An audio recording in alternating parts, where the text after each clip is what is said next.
1. You are live, you are live. Good morning, everybody, and welcome to Safari Live. Beautiful impala feeding off to the side.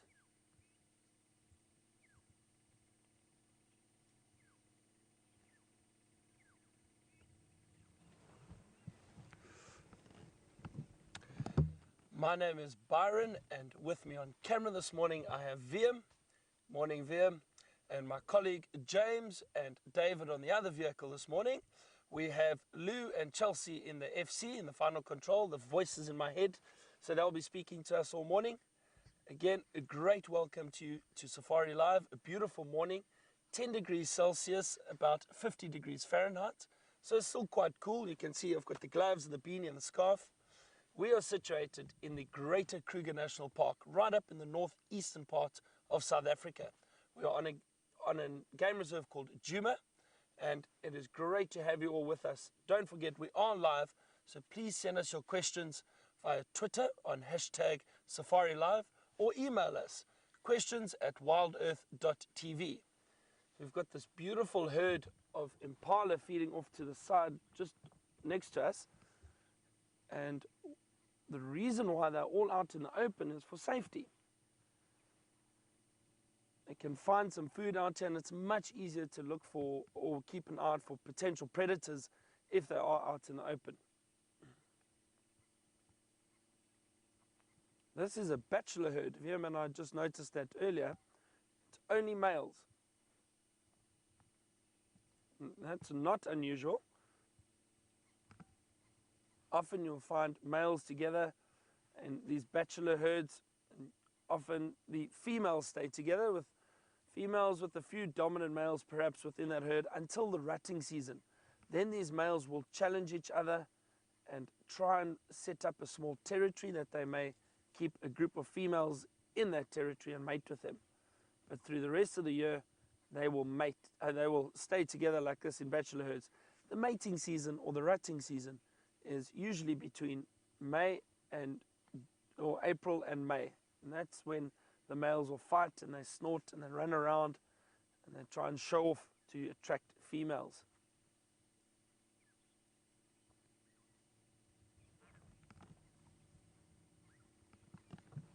Really is a beautiful, beautiful thing. Great to start with some impala. I heard some branches cracking in the background. I think possibly there was some elephant. I'm going to head into that area and see if we can't find them. Let's go and have a look.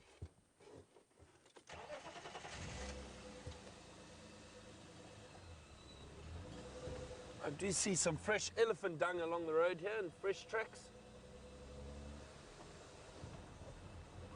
Looks like quite a big elephant, very round, big track.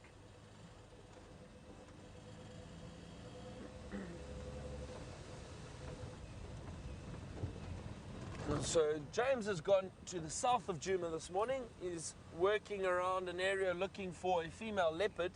He did have luck yesterday. While I'm looking for elephant, why don't you go over to James and let him say good morning to you.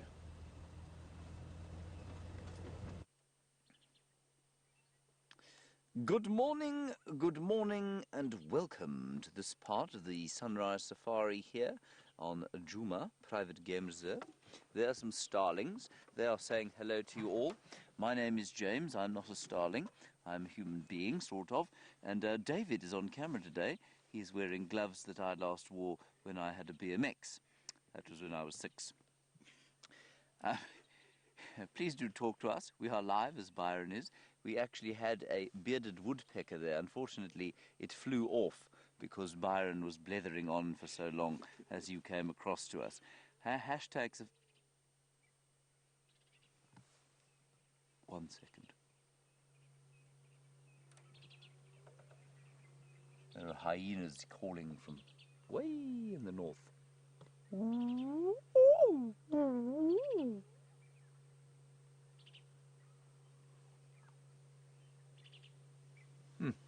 Beautiful morning. So we are as live as Byron. Hashtag SafariLive, questions@wildearth.tv. It would be good to hear from you during the course of the morning. We have come down here just seeing if we could find some female leopard tracks. Karula's tracks have headed east, and Herbert is following up on those, so we might be lucky there. I was just coming around here to see if we can't perhaps pick up tracks of Sindile, our favourite little male leopard. 20 years old he is. His collar has stopped pinging, and that means the batteries have gone flat, so it's probably not too long before it falls off. And then we'll have to track in the old-fashioned way. So that's what we're doing out here now. It is a glorious morning. We're going to move on because our woodpecker has moved. The starlings don't look quite as impressive as they do when the sun is actually shining upon them. All right, David, here we go. It is quite cold, as Byron said, but the weather report says it's 10 degrees Celsius, 54 Fahrenheit, which would make it the coldest day of the year so far. This is a patent untruth. It is not the coldest day of the year so far, so I'm not sure exactly where that weather report comes from, which work of fiction it has been derived. Let's go this way. We'll pop down to Treehouse Dam and see what's going on there.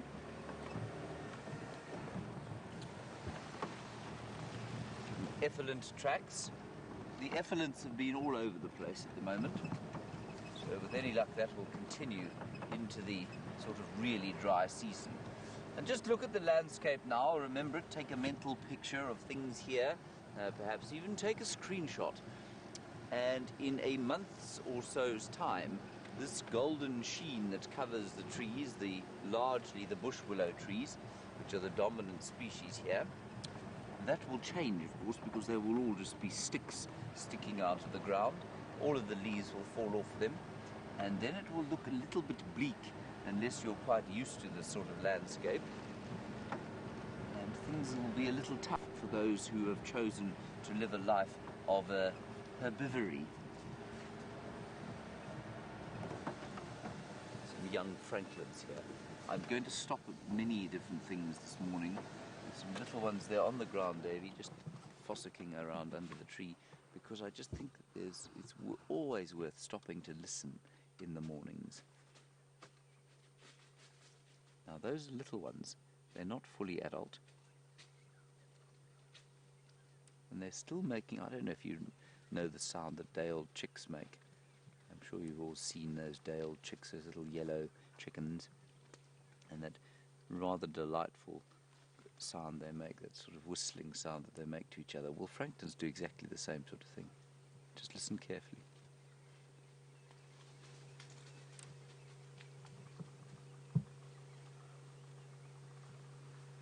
Naturally, they've stopped doing it now.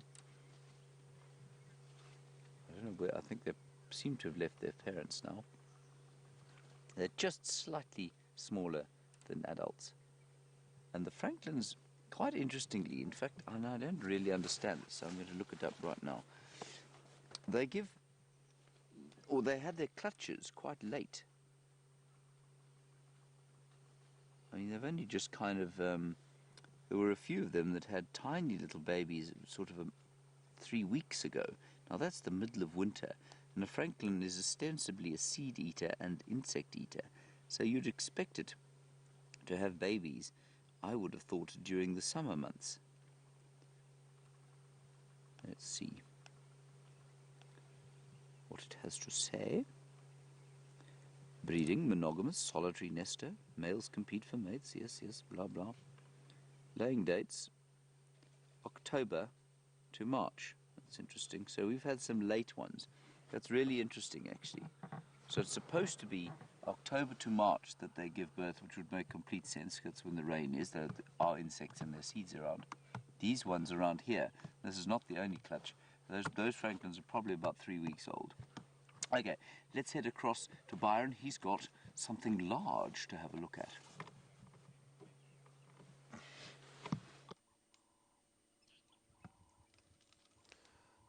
This particular one, James, isn't very large. Look at that baby elephant. So I've managed to find the culprits of the cracking branches. Herd of elephant. Oh, look at that youngster. They are so great to watch. Always playful and learning. It's incredible. Looks like quite a substantial herd, but they are hiding in the thicket, just in the edge of the thicket. We spotted them as we drove past.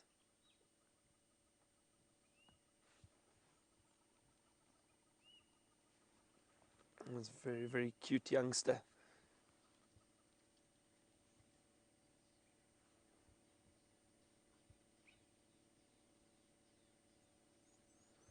I was trying to use its feet to possibly loosen a branch or a twig or a little root or something on the ground, and it's trying to feed on. Look at that.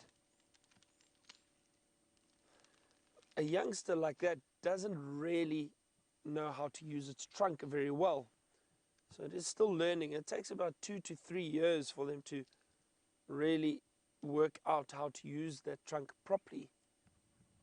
So in the meantime, it'll be watching its mother and the other elephant in the herd trying to learn. That is so cute.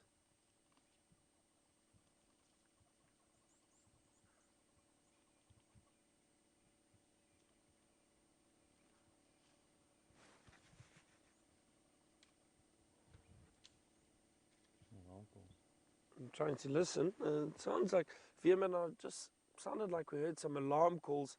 There was an elephant bellowing in the distance. I don't think that was an alarm call. Possibly just an elephant in a herd. I'm listening carefully now.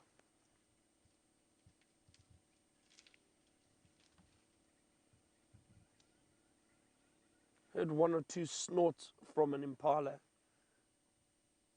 That is the alarm call. So that's a call that they give if there are any predators around that might threaten them. And the impala will alarm call. That alerts all the other impala in the area so that they know there's danger around and they need to be on the lookout.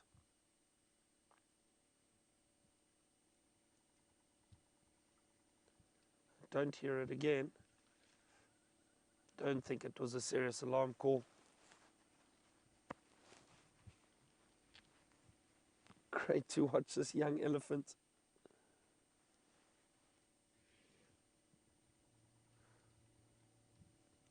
Going to see if more of these elephant come out. James has got a sunrise to show you.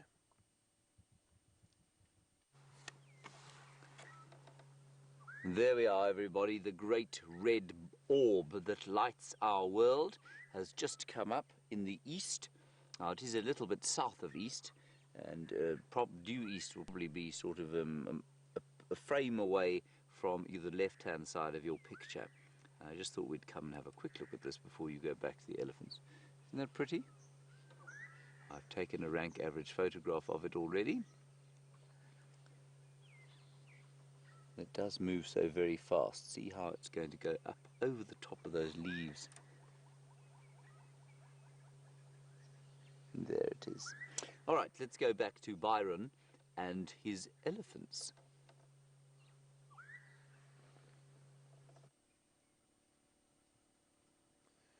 James loves watching sunrise and sunset. And I must admit, so do I. There are 2 little elephants there now. You see the adult walking through the back. It's just behind them. But these 2 little ones are exploring and playing. Look at that. And some of you might be wondering, are these twins? They are not. I'm certain they belong to different females in the herd. They do appear to be of similar age. It's purely by their size.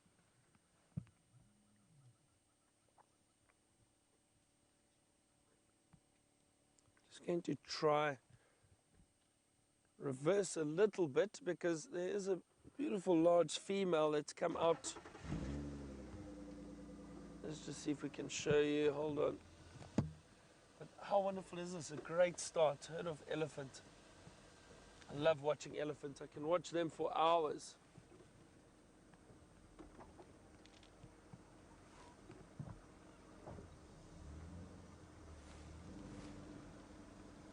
There we go. I'm certain that is one of the mothers. She has large mammary glands under the front legs. Can you see that? So I'm sure one of those youngsters would be suckling from her at the moment.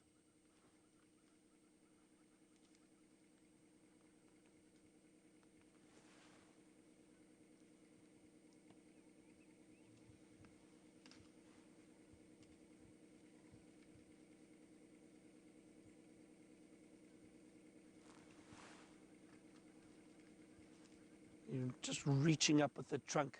The trunk is such a great tool for the elephant. They can, and look how delicate it can be. Just tearing off some of those little branches. But the incredible thing is that is a thorn tree or an acacia tree. Very, very sharp thorns. But it doesn't stop the elephant from feeding on those leaves. They've got very thick skin, a thick hide. They're able to break the branches and feed on the thorns. I don't know how they do it. It's incredible. Really is amazing. You can see this is a wonderful profile of this female elephant. And if you have a look at her head or her forehead, you can see it is quite angular, almost at a 90-degree angle. Look at that, very, very angular at the top. And that is an easy way to identify a female or a male. The male elephant have a very rounded forehead, so the shape is quite different. The females have got quite a square, angular shaped head. Also, with herds like this, it is the females with the younger elephant. The big dominant males don't often move around with the herds. They will meet up with them at times when they are looking to mate with the females, and will try and see if the females or any of the females are in estrus, and then those males will hang around and try to mate with them. Once they do that, they move off again.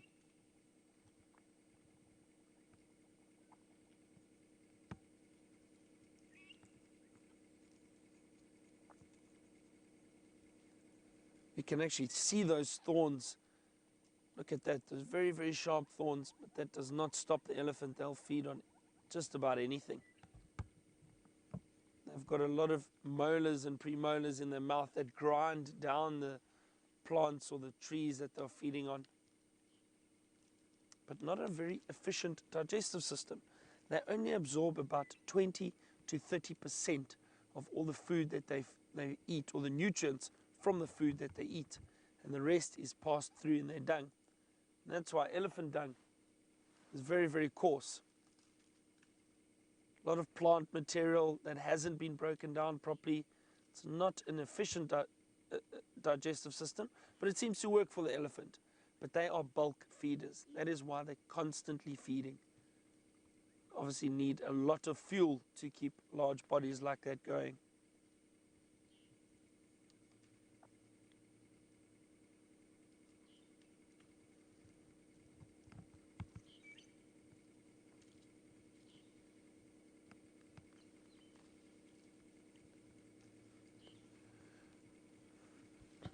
So Mary Ann has asked us an interesting question about these female elephants. Mary Ann would like to know why the mammary gland situated in the front, under the front legs, as opposed to the middle of the belly or towards the back. Mary Ann, I don't know, to tell you the truth. You know, that's the way they've evolved. I don't know if there's a specific reason. I know with buffalo, the buffalo teats, just like cattle, are situated right at the back, and the reason for that, I know, helps the calves suckle while the buffalo are moving. The calves will move right behind and suckle between the back legs, but the buffalo can still move. With the elephant, I'm not too sure why they're situated under the front legs.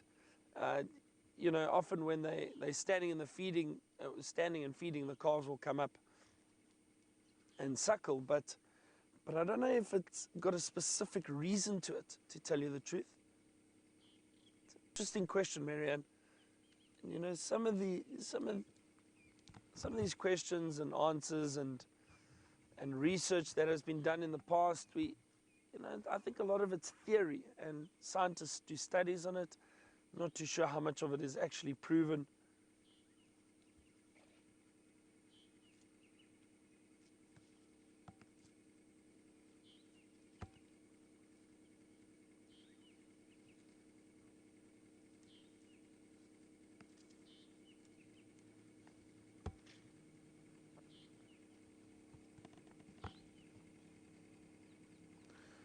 So Roger has asked us a question: what is the general age for an elephant to become weaned off of its mother? So Roger, I've seen calves still try to suckle at the age of about 4, 5, even 6 years old. They will still try their luck and suckle from mothers. But they start feeding on plant material from a year and a half. They've already started to feed on plant material. But they do still try and get as much nutrients as they possibly can from the mother and the mother's milk. So I have seen young elephant that, as I said, are quite old, 4, 5 years, 6 years old, that are still trying to suckle from the mothers.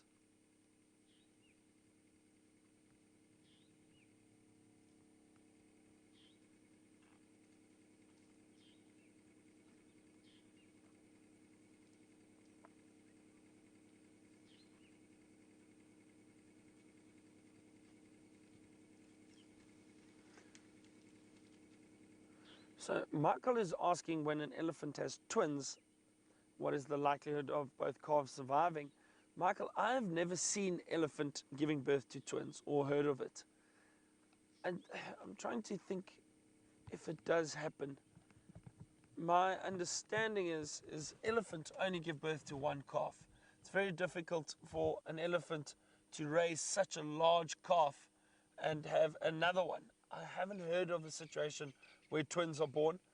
These two that we have seen here that are similar age belong to different females. They don't belong to the one female. I'm 100% certain of that, because one is following a female over here and the other one has moved further into the thicket, and I'm guessing that its mother is in there. So I'm not too sure about twins with elephant. I've never heard of it and I've never seen it. I don't think it happens very often, if at all. We are starting to get some of that sunlight coming through now. Really beautiful morning, very, very peaceful morning. I think we're going to leave these elephants now, let them carry on with their breakfast, walking about, enjoying the vegetation. Let's cross back to my friend James and see what he's up to.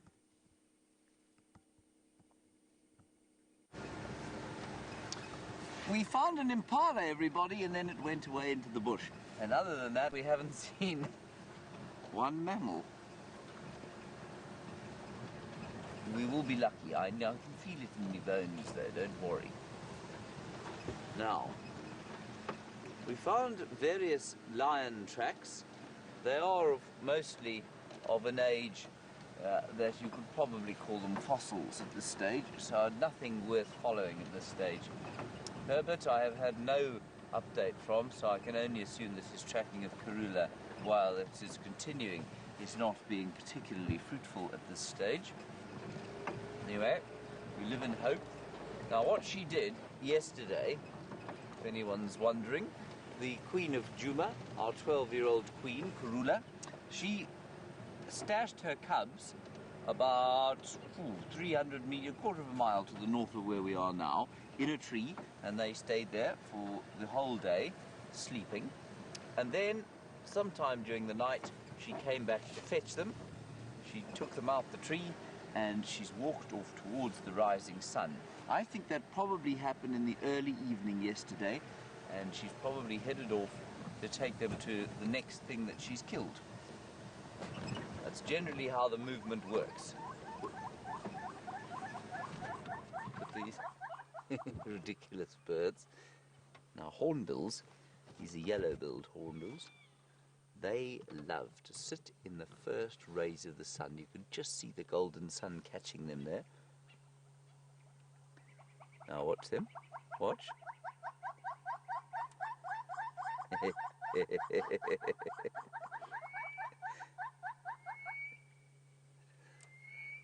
so enjoyed that. In the background, a southern boo-boo.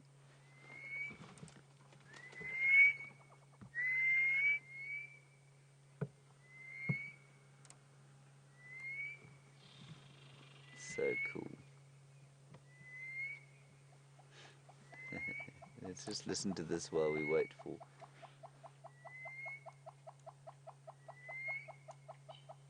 See if he does the display again.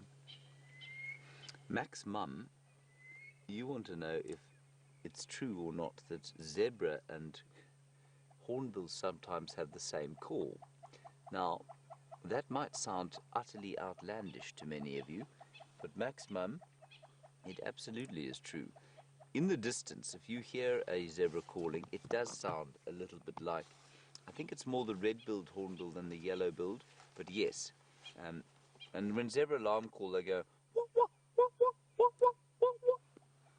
You'd never mistake them standing next to you for a hornbill. But in the distance, yes, they can sound like hornbills. I've thought exactly the same thing on a number of occasions. Just look how the sun catches him. His little feathers have gone very gold. Right, good, David. That was a nice sight. Better than the nothing. Indeed.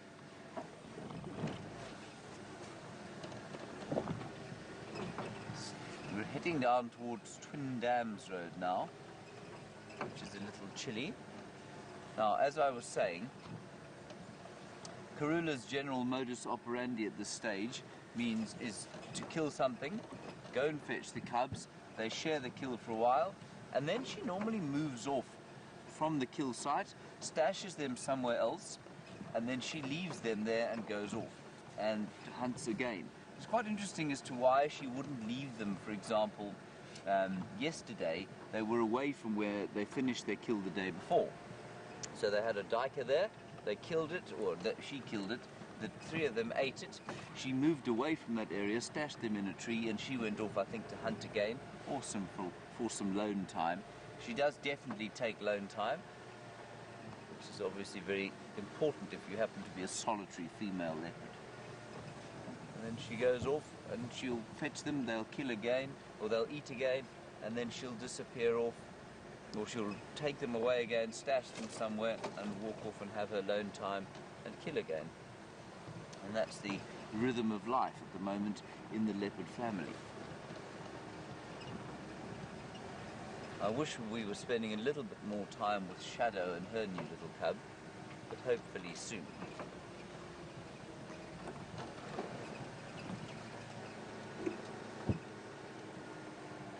Hello, Donald Joe. You want me to do my hyena impersonation again because it made your wife giggle? Well, Mrs. Donald Joe, this is just for you.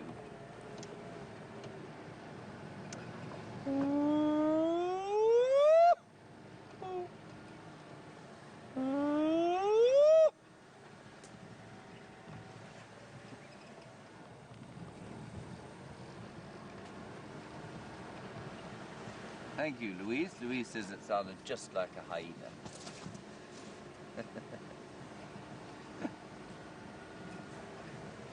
Okay, we're nearly on Twin Dams Road.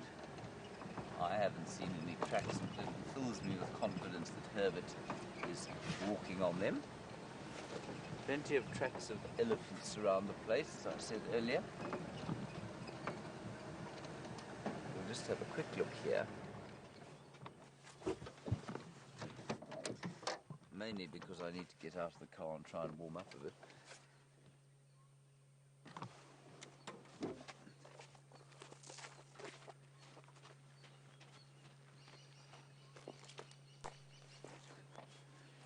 There's a big hole there, and if you run in front of a hole, you're likely to get smacked by a warthog. I don't think there's a warthog in there, but let's have a look. I think he'd have come out already.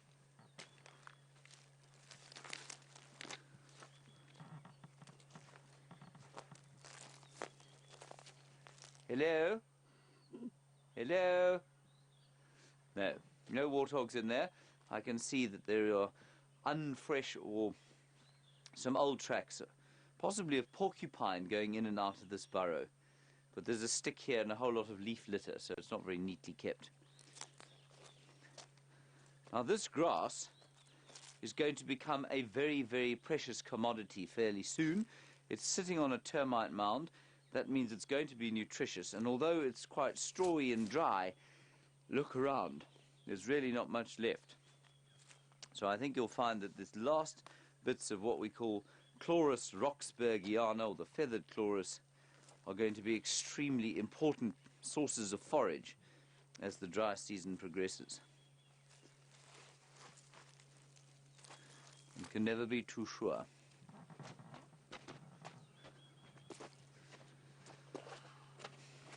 Very pretty the way it dances in the early morning light.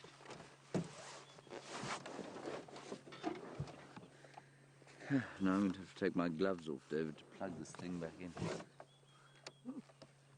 There we are. Blankie on leggies, and on we go.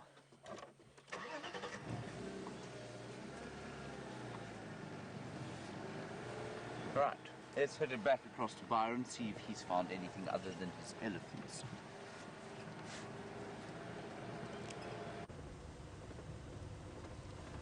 I'm glad James has given up climbing trees and he's climbing termite mounds. It's much safer for him. We haven't found anything else just yet. Been looking around, there's some impala. It sounded like alarm calls. We went and had a look, but then we'd think it was just a male trying to keep females close by. It wasn't actually alarm calling. Often, you see, the males are clever. They'll snort like that once or twice. It sounds like an alarm call. So the females all huddle together, and then the males can kind of usher them to where they want.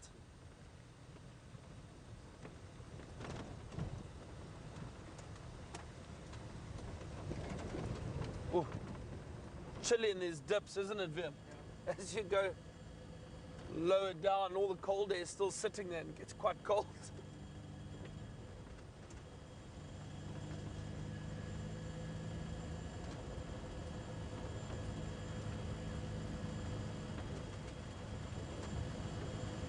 While I'm driving, I'm also looking for tracks of any animals we might want to see.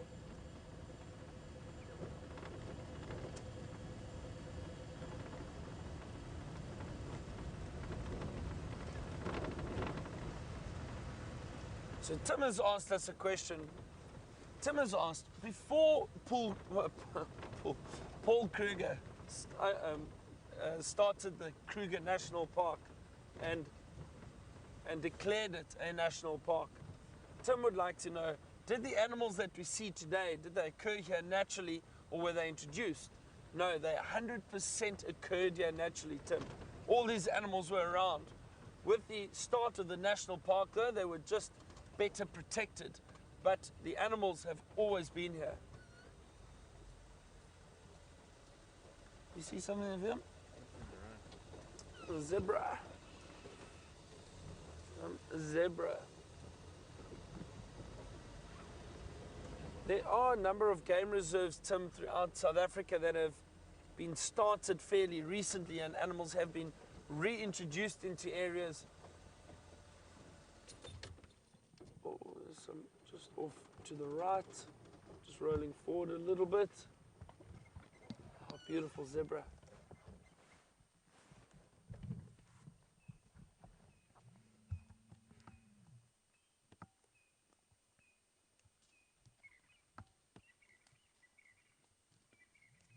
Just enjoying the grass that they can find here. It is very dry at the moment, but these animals are still finding food, which is good.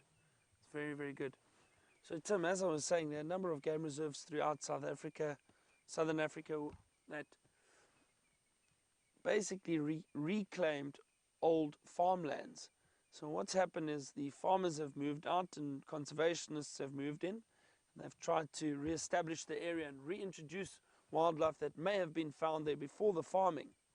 So there are game reserves like that, but with the Kruger National Park, these animals have always been here, always been around, and the populations now, obviously with it being a protected national park, have just increased, and they're doing very, very well.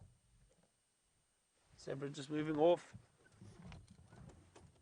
That was a nice surprise. Hang on, we might get a nice view of them through here.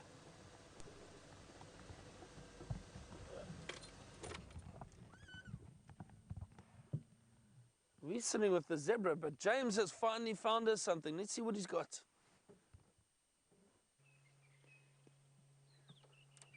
Indeed I have, everybody. It's a hyena on patrol. He was jogging down the road towards us. And so we're just going to see what he does. We're right on the southern boundary now. Let's just see what he does. I think it's one of the males from our little clan. And it's definitely something is on the wind. He smelt something. Going off now to the south.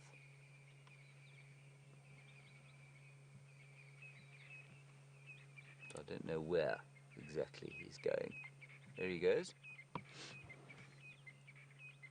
Stopped. He's listening. But he was coming bucketing along the road. He was running. Might just be walking around us, you know. He may have smelt something deep inside there, or much further east of here, west of here.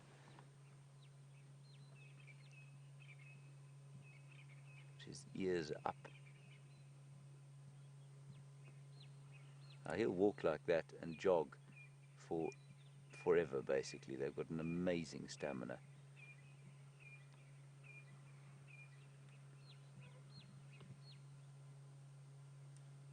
Isn't he nice? That's beautiful, caught in the light there. Didn't want to walk through the uncomfortable clay spot there.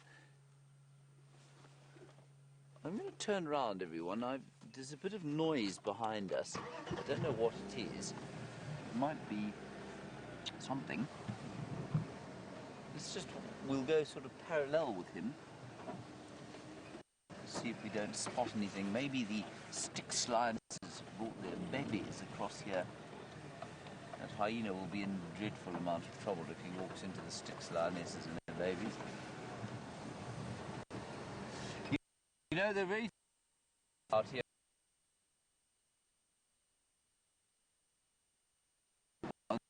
Is us.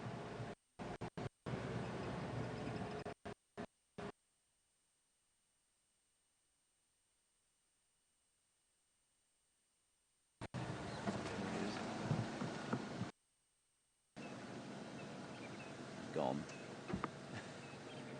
I think there's... Sorry about that, everybody. We're just in a slightly dodgy, windy signal area. It should improve as well. Just see it with the road.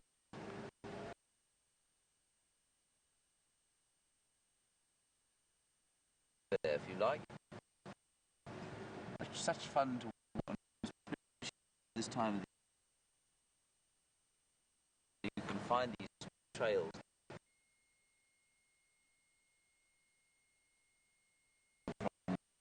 Water.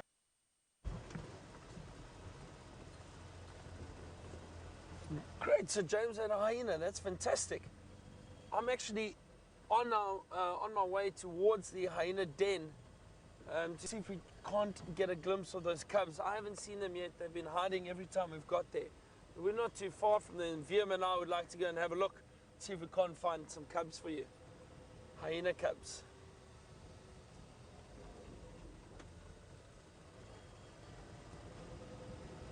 This morning has been great so far. Great start. Elephant, zebra, impala. James found one hyena already.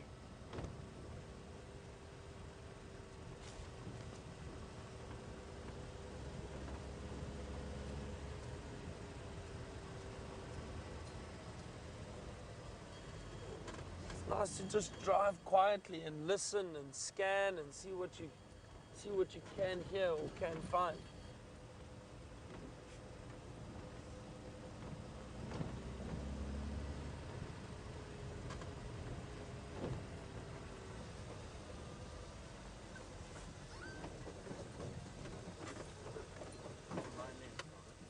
Let's have a look quickly. Let's just see if Viam has seen something over here.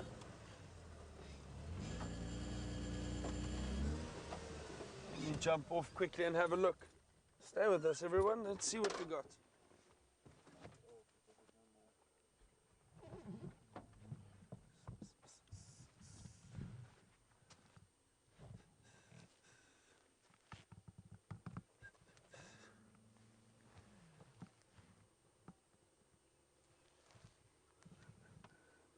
A lot of zebra tracks around here, possibly the zebra that we saw just back there.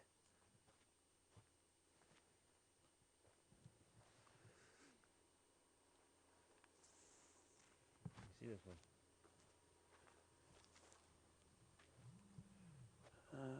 Next to the zebra there. Zebra, all zebra tracks around here. Anyway, always worth having a good look. We just got to the entrance of the hyena den, the road that leads down towards the den. Let's see if we have some activity around there. I hope so. The sun's coming out, so it's warming up quite nicely. We may get them lying out in the open.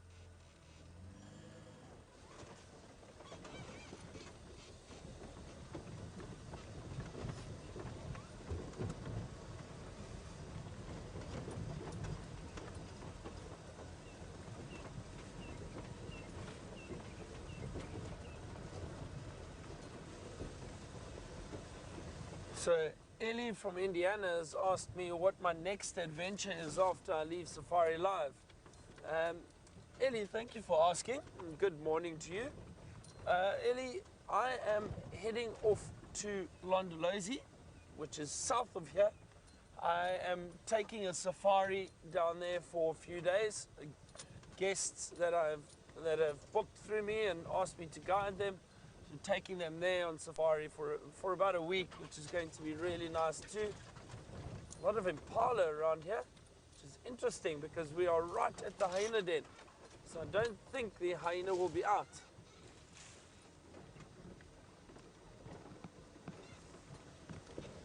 So yes, Ellie, Londolozi for a few days with guests, and then back to Johannesburg again. That is where I live. And I operate out of Johannesburg, so it's easy for me to get to the bush when I need to go. It's not too far. We can either drive up or fly up to the greater Kruger area or wherever, or to Botswana. It's very easy to get anywhere from Johannesburg. It's interesting. No sign of hyena, just impala. So we've got to the hyena den and we have found impala. I think James is going to find that very amusing. Look at that young male. See the horns, very, very young.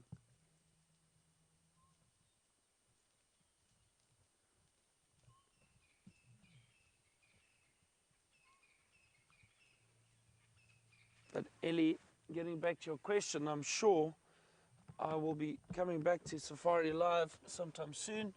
Again, to help out whenever they need somebody, give the other guys a bit of a break. And that's what I've been doing this week, and it's been fantastic, been a lot of fun, been great spending time with the team, and especially James. He's a good friend of mine. We go way back, well, a few years, and so it's really great to spend time in the bush and guiding with one another, and enjoying a bit of the banter and finding stuff together. It's been great. Yeah, so no hyena at the hyena den. Interesting. But again, I think possibly the cubs could be down in the den site and the adults are around scavenging, probably moving around. They would have been moving around quite a bit during the evening. The reason for that is they generally are nocturnal. They prefer scavenging at night or trying to look for food. They will also hunt for themselves if they have to. But in this area, they most likely wanted to find leopard or lions and see if they can't get any sign of a carcass that they can scavenge and steal a piece of meat. So I'm guessing they're probably still out looking for food, but will probably head back to the den site a little bit later. While I'm making my way out of the area of this den site, I can head back to James and tell him I found impala at the hyena den.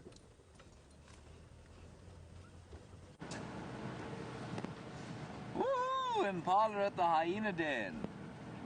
Good stuff. It's more than we found. At least we found a hyena. That was quite good of us. He disappeared to the south of us. We followed him for a while, and then he disappeared further. So we looked up over the hill where I thought I heard a noise. The noise I heard, I thought was perhaps game drives looking at lions in the area. They were driving around, but I didn't see anything. So nothing was there. We're now on the far eastern boundary. We're going to head north towards Beefelshoek Dam and see what we can find that side. Gorillas tracks were heading this way. I've heard nothing further from Herbert, so I can but assume that he has not been successful just yet. It is a glorious morning, but we are driving very slowly because it is still quite chilly, especially down by Twin Dams where we were there. David is basically hidden beneath various head adornments that are warming up his bonds. Elephant tracks here, naturally they are heading out of where the reserve is. That is irritating, especially if you haven't seen anything yet. You might have to stop and have a listen shortly.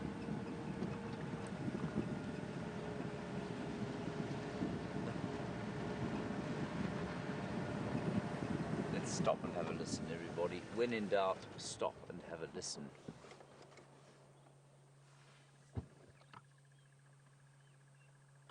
What can we hear? Just Franklin's tick-a-doo, tick-a-doo, tick-a-doo, tick-a-doo.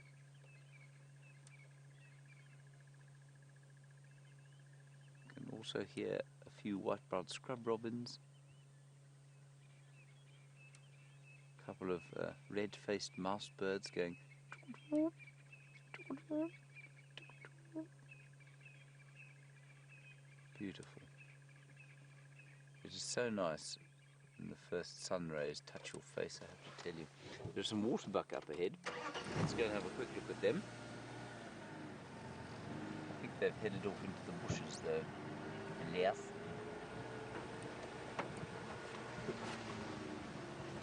More hyena tracks. There are two kinds of people in the world, everyone. Some who can say hyena and those who cannot.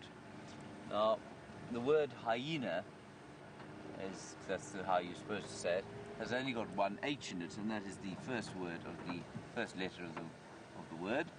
That's an H. The waterbuck have disappeared in there, I'm afraid. And many in the world are unable to accept this, and they say hyena.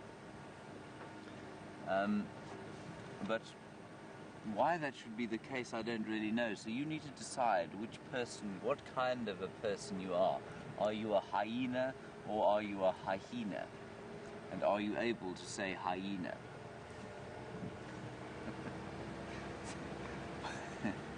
we have had in the past and currently a few directors who are unable to let go of the second H. It is a psychological imbalance that they have. I don't know what it's indicative of. Rebecca, for example, cannot say hyena. Louise manages hyena.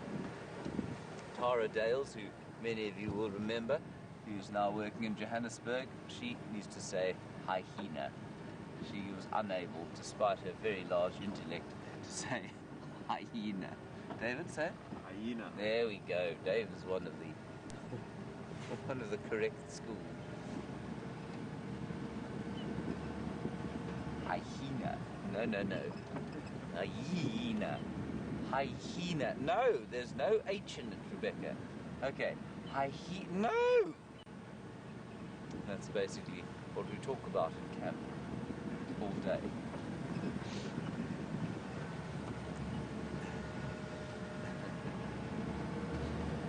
Hopefully find you an animal to talk about that rather. Roger, you want to know about hyenas and alarm calls, and does it elicit alarm calls from animals? Now, that's a very good question. It doesn't always, but sometimes it does. So, Roger, if the hyena are definitely on the hunt, if you like, if they are clearly sort of circling around some impala, if there are a few of them, hyenas I mean, if there are a few of them obviously sort of looking to get a meal, then impala will alarm call at them.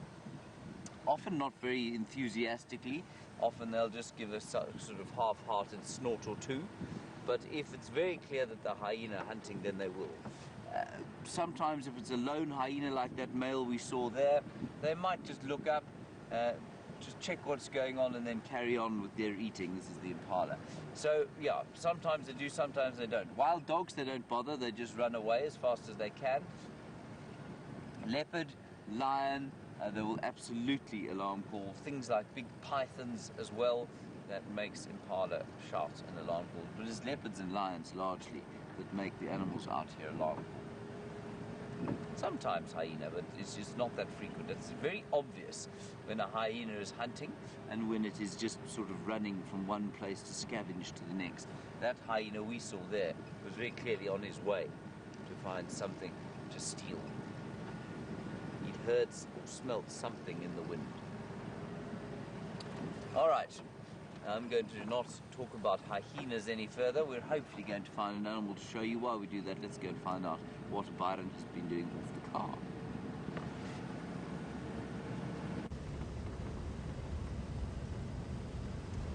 James, thank you for the lesson in pronouncing hyena.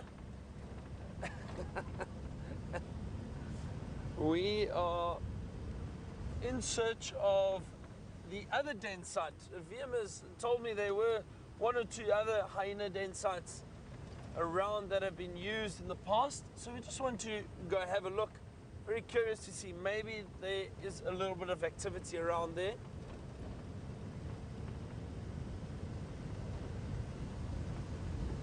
Let's find the road quickly which we need to take.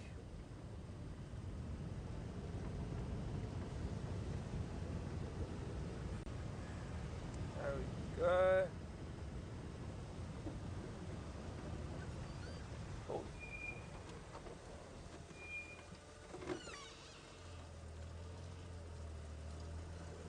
I saw something back there.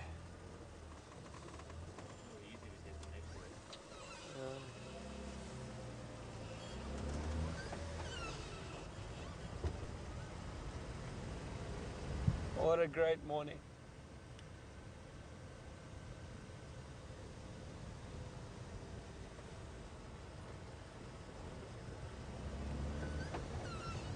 Is that area we saw the elephant this morning?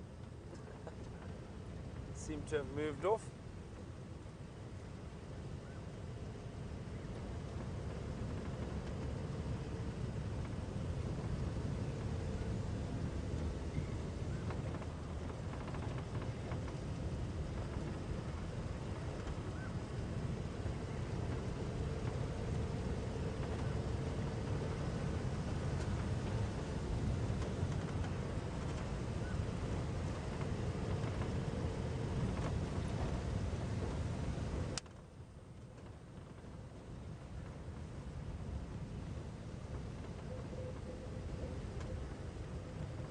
Really beautiful morning. Starting to warm up a bit.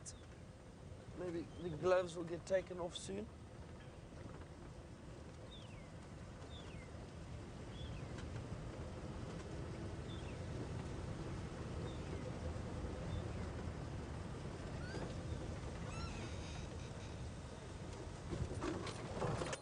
Well, I'll try and find out where this hyena den is, the old hyena den.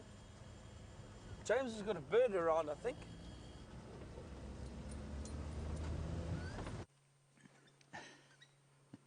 A bird around, I'm not sure what that means. There is a bird, and it looks like a dove to you, I'm sure, and I'm afraid we can't get any closer with the zoom. It isn't a dove, just listen to it calling. Obviously it's not going to call now.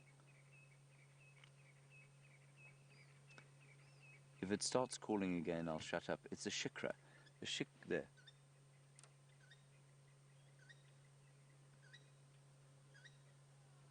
Cool, eh? The shikra is a little sort of sparrowhawky type bird. Used to be known as a little banded goshawk. And so it eats all sorts of other little birds.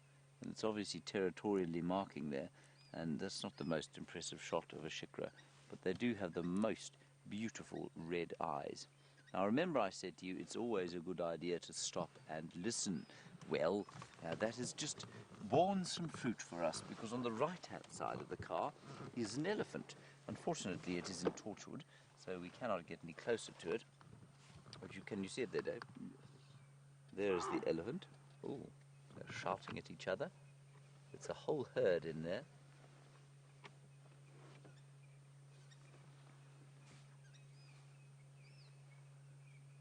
There we go. Look at the colours of the grey and the gold there. Copper, I suppose, grey and copper. Two of them. We'll see if they don't decide that they wish to... It's a very odd noise one of them's making.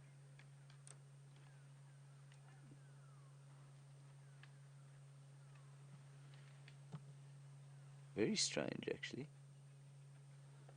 Is one of them on a termite mound there, Dov? I think it must be.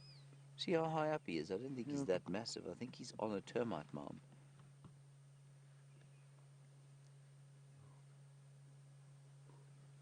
That's quite interesting. They are amazing climbers, elephants. Shall I go back a little bit?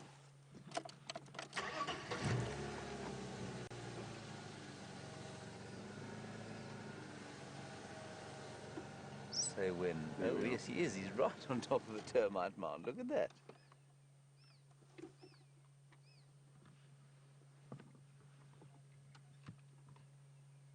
He's not quite fully grown. I mean, they never get fully grown. They grow till they die, but not quite an adult, I don't think. I'll look with my binoculars. That's a pretty big cow, I think, standing atop an enormous termite mound and eating what's called a common false-thorn, Albizia harvii. Very good elephant forage, and they don't grow big, those trees. They don't get any more than scraggly bushes like the one he's macerating now, because the elephants so enjoy them.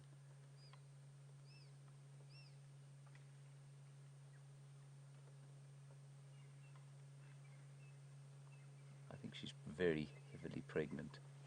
I don't know, you probably can't tell from this picture. You can't.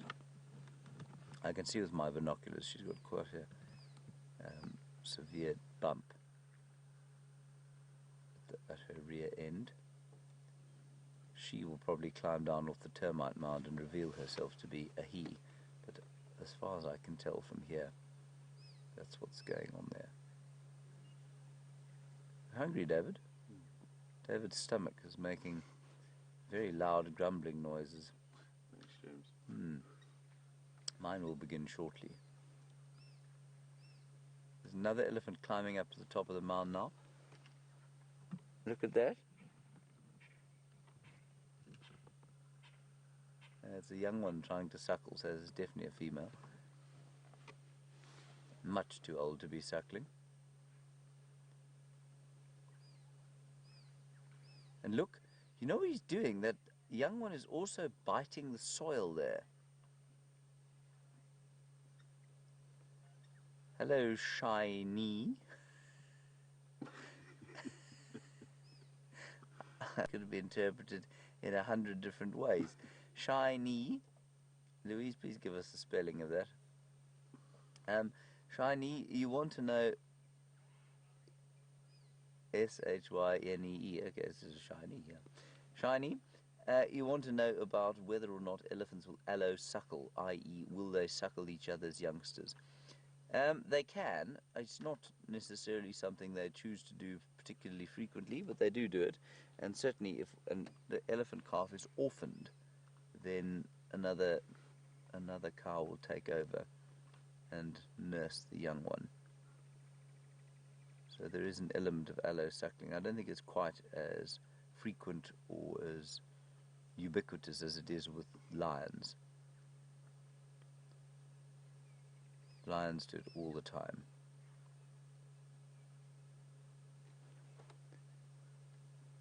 It is so funny seeing them just perched on top of their little termite mound there. That poor Albizia tree thought, I found a safe spot up here. No elephant will climb up a little mound like this. Well, not so.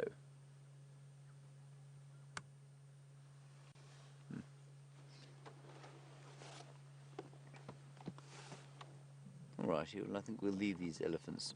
They're quite far away. Let's head up. We're still on the eastern boundary here, and we're heading up towards Buffelshoek Dam. We'll see what we can find back here. It was very nice of the elephants to pitch up while we were looking at the shikra, a little banded goshawk, which has flown off to go and eat some small birds. It's always with a slight tang of sadness that one says that on a day like this, when it is so peaceful and lovely to be out, thinking that were I a yellow-bellied eremomola or perhaps a yellow-fronted canary, that shikra might grab me from behind and destroy me. Horrible way to spend such a lovely morning. Alright, let's go back across to Byron and see what he's managed to find.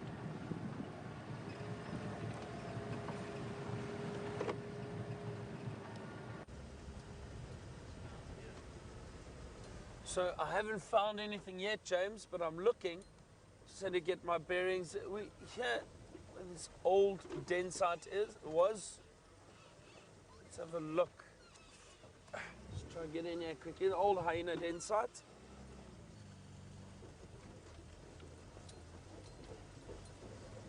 Let's see what we can find. We just need to be careful. Our aerial is a little bit loose on the back. Got a lot of trees around here.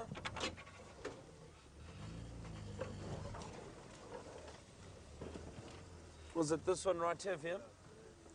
Okay. Doesn't look like there's any activity around here. Just scan the area carefully.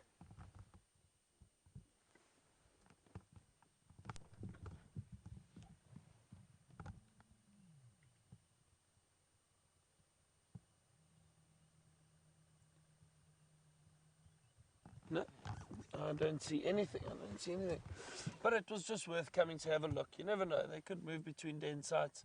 They do change den sites depending on how busy the den site has been. And the reason for that is occasionally they get a lot of fleas and little mites that bite them. Obviously, you can imagine with the youngsters in the den, but I think those other cubs are too young to be moved yet. So I don't think they will move dens just yet. Maybe within a month or so, they could decide to change. There's also no guarantee that they will definitely change den sites. They could stay there until those cubs are old enough to move around with the clan. All depends. But always worth having a look around and just checking. It looks like James was the only one who found hyena this morning so far. And he didn't even go to a den site. It's not fair. Okay, let's see if I can get out of here quickly.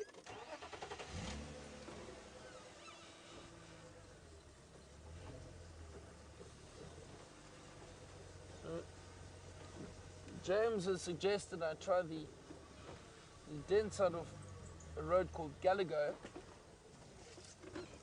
I may just do that, James. Sorry, let me just get out of here. It's not that easy with all the branches around and the aerials, but I've managed.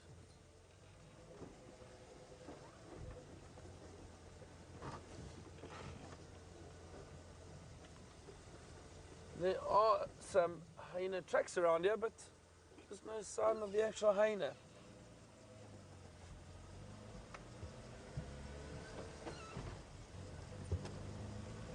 This is fun. I enjoy doing this. You're just looking around. You don't know what you're going to bump into.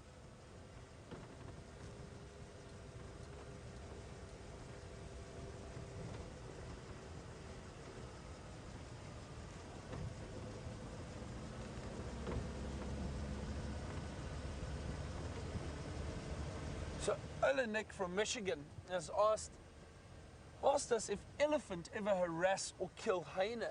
I've never seen an elephant kill a hyena, but I think what will happen is if a hyena gets too close to the elephant, they will chase him, definitely. Elephants don't like other animals coming too close, especially predators. The herd of elephant will charge and chase away lions, leopard, hyena, any predator that comes into their environment or close to them. I've seen herds of elephant charge lions often and chase them away. Never seen them kill a hyena though, but I just assume they would do the same like they do to the lions and will chase the hyena. I don't think the elephant would be able to catch the hyena. If they do run off, they are very fast, and they'll probably just keep a wide berth of the elephant anyway and stay out of their way. Some buffalo dung around, elephant dung. We've been very lucky the last few days. The last 2 days, James and I have had amazing game drives. We've seen so much, been able to show you so much. Cheetah, and wild dog, and lions, leopard with cubs, elephant herds, buffalo herds. We've seen so much. It's been incredible. Really, really very fortunate.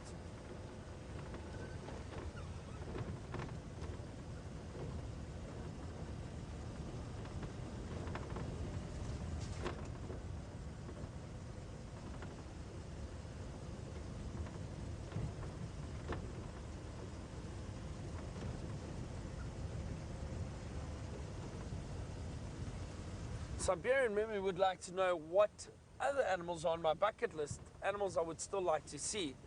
I think right up on the bucket list I would say is the snow leopard. I'd love to see a snow leopard and have to get up into that area at some point. And then what else? I'd like to do a bit of North America and just see, try and see bears. That would be great. Polar bears in the Antarctic.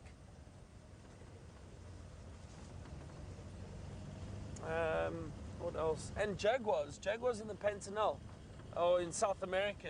Get down to South America. I think that would be wonderful to see and try and experience.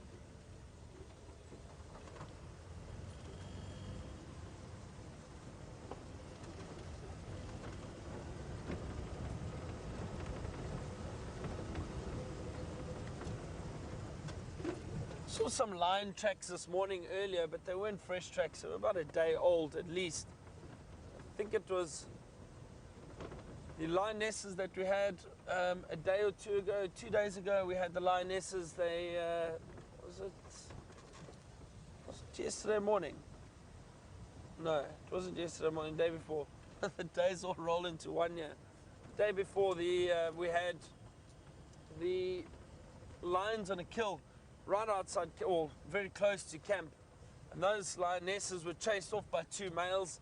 I think those tracks that we saw earlier this morning were from those lionesses. Moved up to our northern boundary, or the boundary with Buffalo's Hook, and they hung around that area, and I think they crossed over into that territory.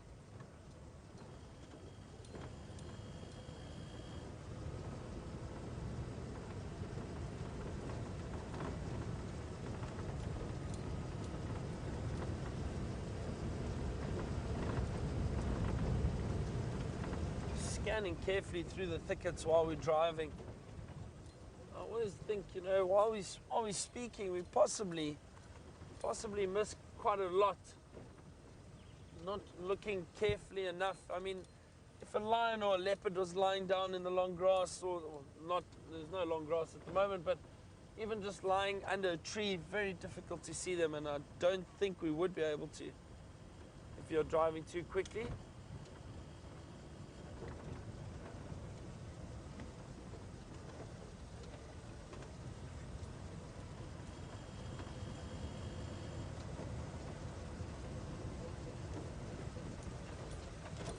And leopard tracks around here yesterday morning, fresh leopard tracks. We were just unable to find them.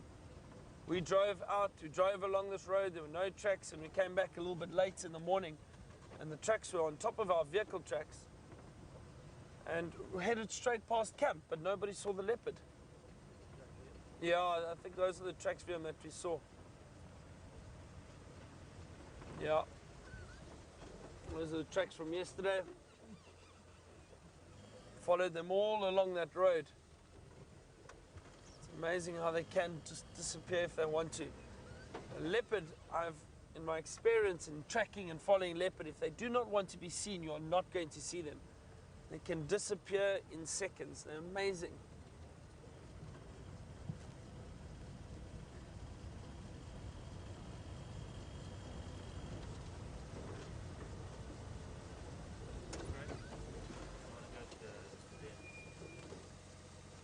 Vim, which direction is that other den site? Is it along that way?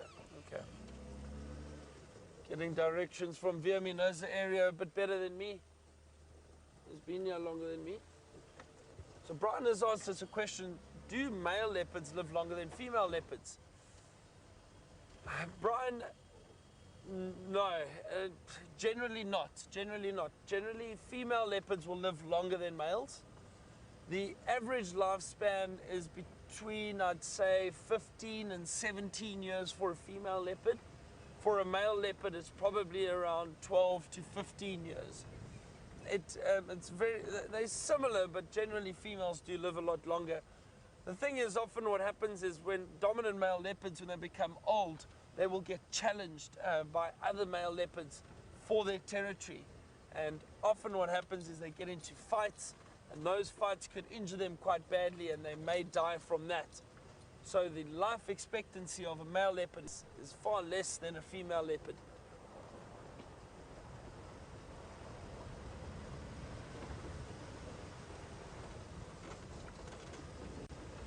Okay, I'm going to head towards this old hyena den site. Let's just have a look around this area. While I do that, cross over to James and see what he's up to.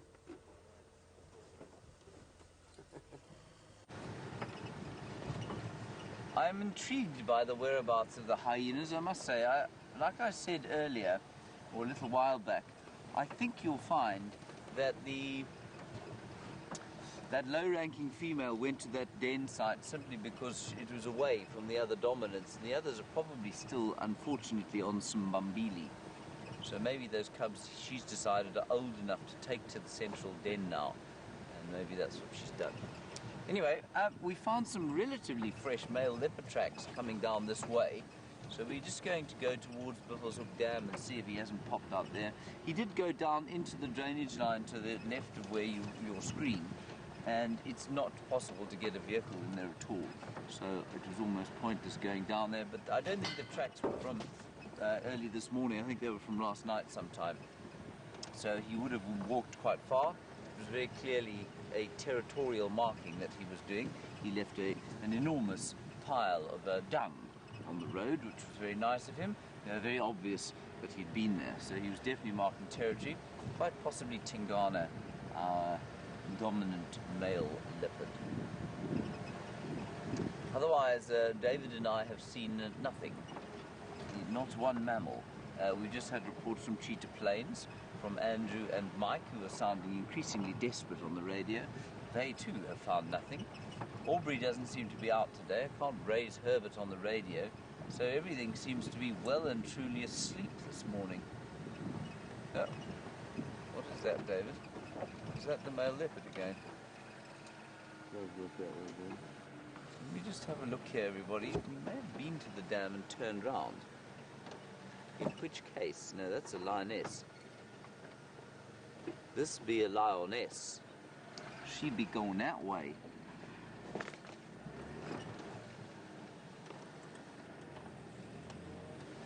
Let's go check the dam quickly, and then we'll come back and have a look here. They go off down there, and there's a road down there. We can go down there. Unfortunately, Wendy will have no signal, but if we find a lion, we can send Byron there. Rusty. Well, at least we have some tracks. That's a good thing. It means there were things around here.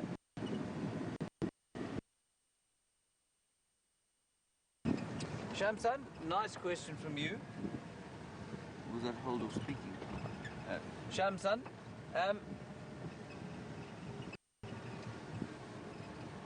sorry, I'm just getting a little confused about Wendy's signal at the moment.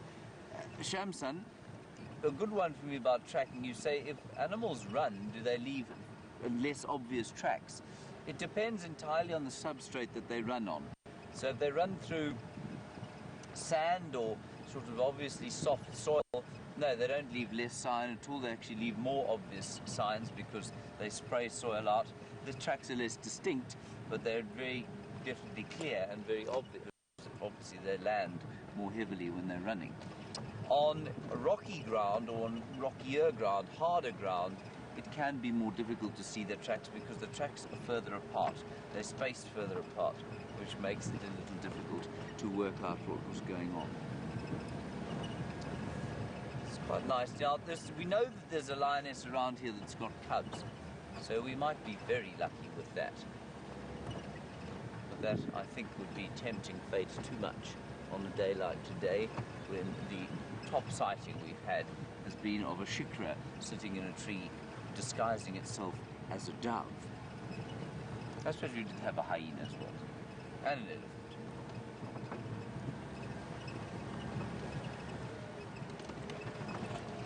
It is starting to warm up, as Byron says. It's always the delightful part of the morning.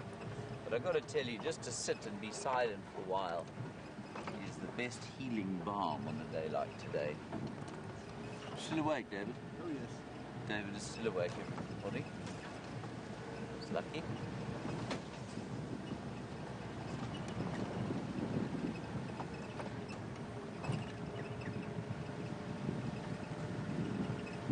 Hello, James in Texas. You're interested in how many animals in this area or in this park are close to being extinct. Well, as a species, James, there are a few endangered ones. We look at wild dogs. They are certainly endangered, and very distressingly, an entire pack was wiped out the other day by canine distemper, domestic dog disease that really does create a major issue for animals here. Then we've got black rhino. Black rhino are an obvious example of an endangered species. They are about only 4,000 of them left in the world. Wild dogs are only about 2,500. So those are the two most obvious ones. There's absolutely nothing going on here at all. Let me just move into the middle so I can see down the drainage.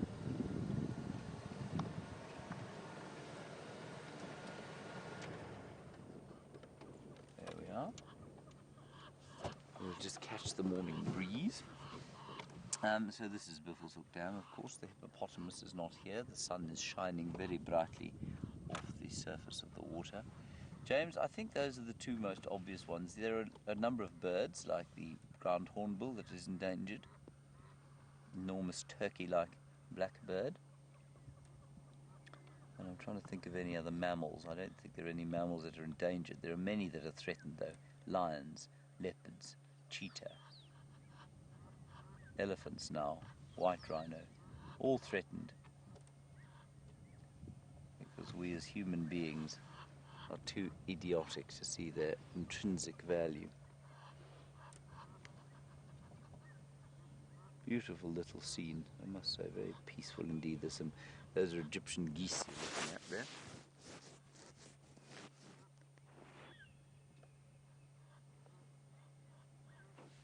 There's no sign of the male leopard.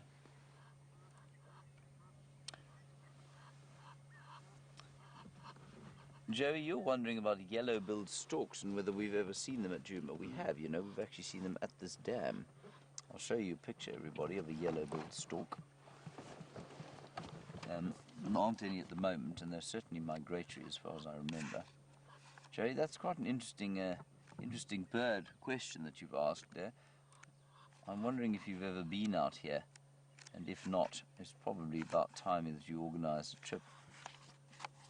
There's the yellow-billed stork. They're not common here, but they certainly can be found sometimes. And they're resident and visitor, which means some of them migrate and some of them do not. But we don't find them often here.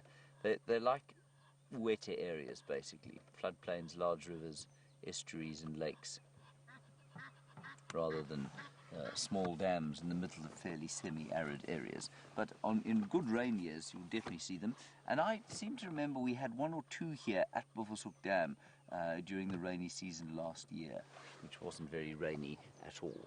Right, we're going to go to the top of the dam wall here, turn around, and then we're going to go down towards where those lion tracks were heading.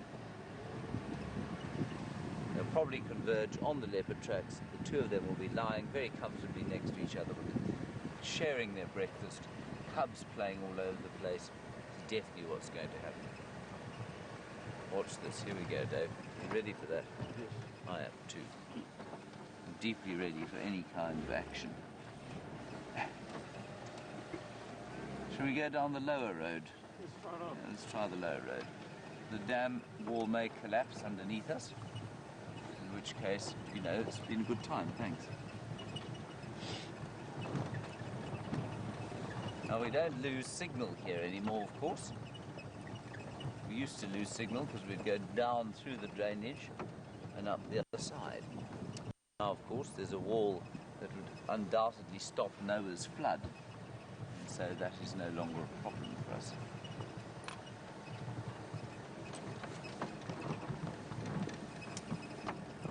And if you're wondering why the dams are being modified and why they're so big, well, the answer is that there's a thought, if you like, that says there's going to be severe flood here. Long term, in the same way that I did with the purchase of stocks and shares, for example. I think so much of it is utterly beyond our understanding. So we might be lucky. All right, let's go back to Byron quickly and get an update from him. I will attempt to find something more exciting than the sound of my own voice.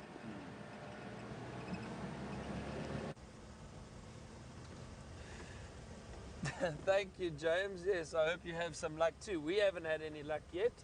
Good morning, though, to Madam O'Connell and Madam Krill from Rodine, and to the Grade 1 girls. Lovely to have you with us again. We are trying to find anything this morning. I was looking for hyena, but no luck just yet. James saw a hyena briefly this morning. He only got to see one. I went to the den site where the little cubs are, but the adults aren't there. I think the little cubs are still sleeping inside. Myself and VM are driving around looking very, very carefully for any signs of animals.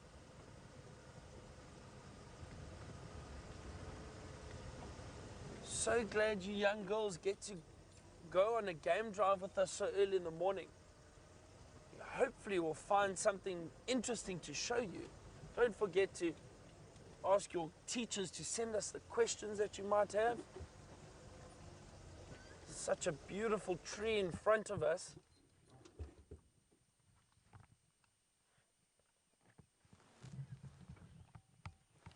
Just want to have a look. This is called a torchwood tree.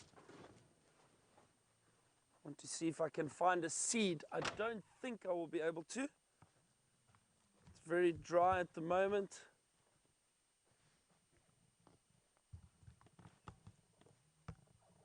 A little dacre just ran off in through the thicket over there. Gave me a little bit of a fright. Always got to be careful when you jump out of a car, have a look around, make sure there are no animals hiding. So I've been looking for the seed of a torchwood, and I know James has tried it before. We haven't been too successful in the past, but it gets its name torchwood from the seed and the oil that is in the seed. What happens is, apparently, if you take a seed and you crush it open and you get the liquid that's inside the seed, you can use it to help light a fire. I haven't been lucky enough for it to work for me. I know James has tried before, and I don't think he has any luck. You can maybe ask him a little bit about it later. But just such a beautiful tree. That stem, very, very distinct stem. It looks very different to the other trees around here. Do you see how it appears as if the whole stem is twisted and curled around? It's a very, very beautiful tree. It has got sharp thorns on it, and it's not easy to climb. I know James likes to climb trees, but I don't think James would like to climb this tree.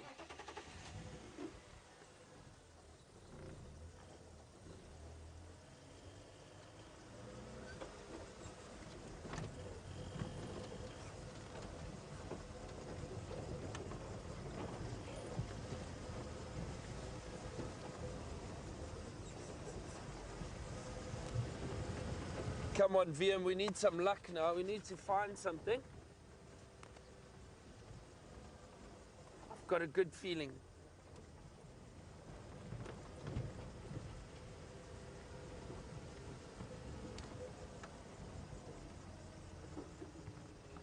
Scan these beautiful open areas.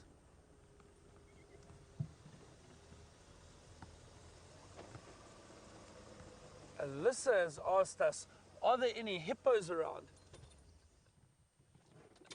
Just some beautiful birds, Alyssa. Sorry, I just want to try to show you in this little tree. There we go. White-crested helmet shrike. Look at that beautiful yellow eye. Wow, that is a wonderful bird. You can see them there, they are. White-crested helmet shrikes. They are very, very beautiful little birds and always in family groups. There's quite a few of them around here.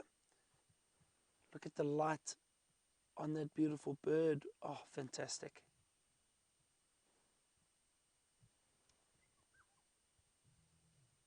There they go. Oh, wonderful. It's always nice to see new little bird species that we get flying around, especially the smaller ones. They're very interesting that you don't often get to see. But those white-crested helmet shrikes are always in little family groups. So you can easily find 4, 6, or 8 of them together, and they fly in little flocks from one tree to the next. Lovely to see them. Alyssa, getting back to your question about the hippo. There are hippo around, and on a lot of tracks this morning too.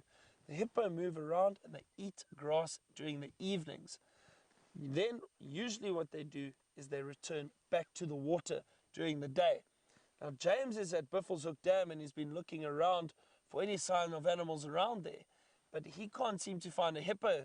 So perhaps that hippo is still out eating somewhere and may return back to that dam a little bit later.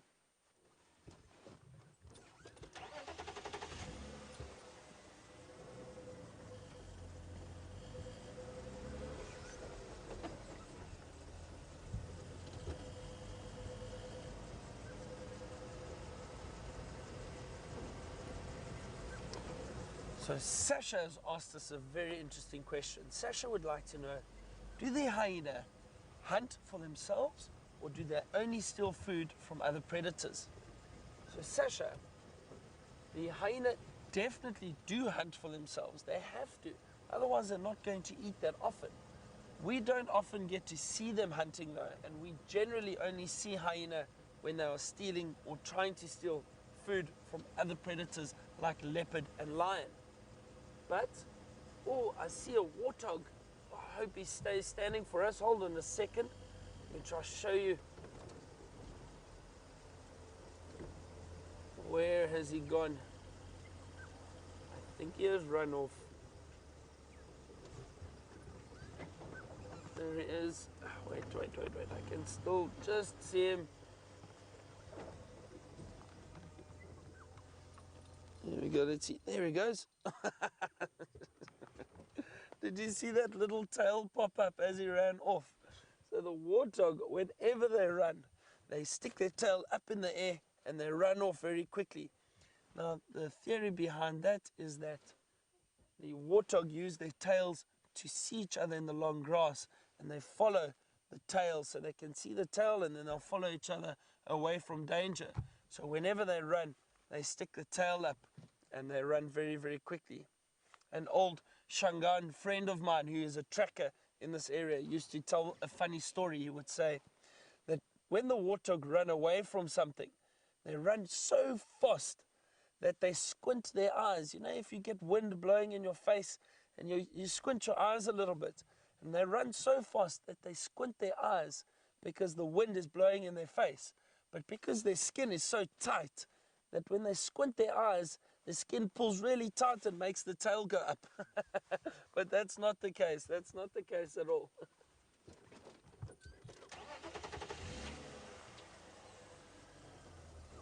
So Sasha, getting back to your question again with the hyena and hunting, they do hunt for themselves, especially in other parts of Africa, maybe where there are not so many predators like lion or leopard.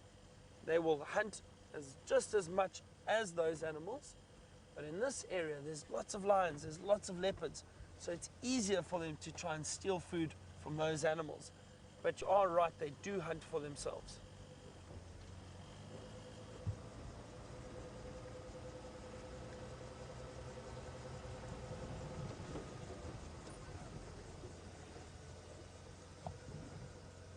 Seen a little antelope,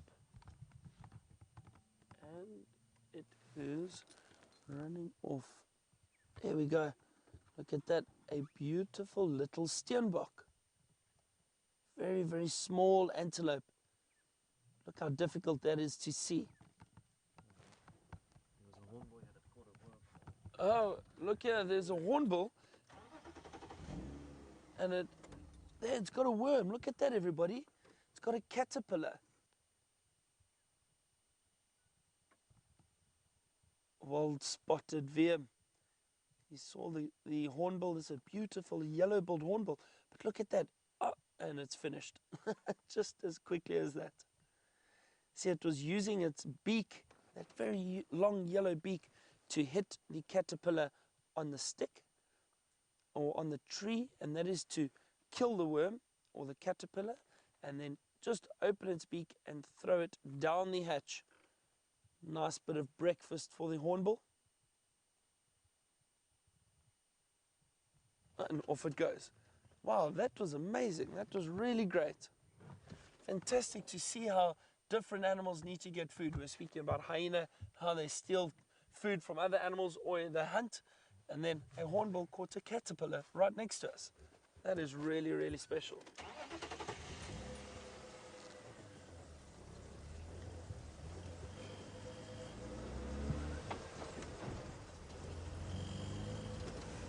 Let's go back to my friend James and see what he's up to, and maybe he has a hippo in the dam. I'm not too sure.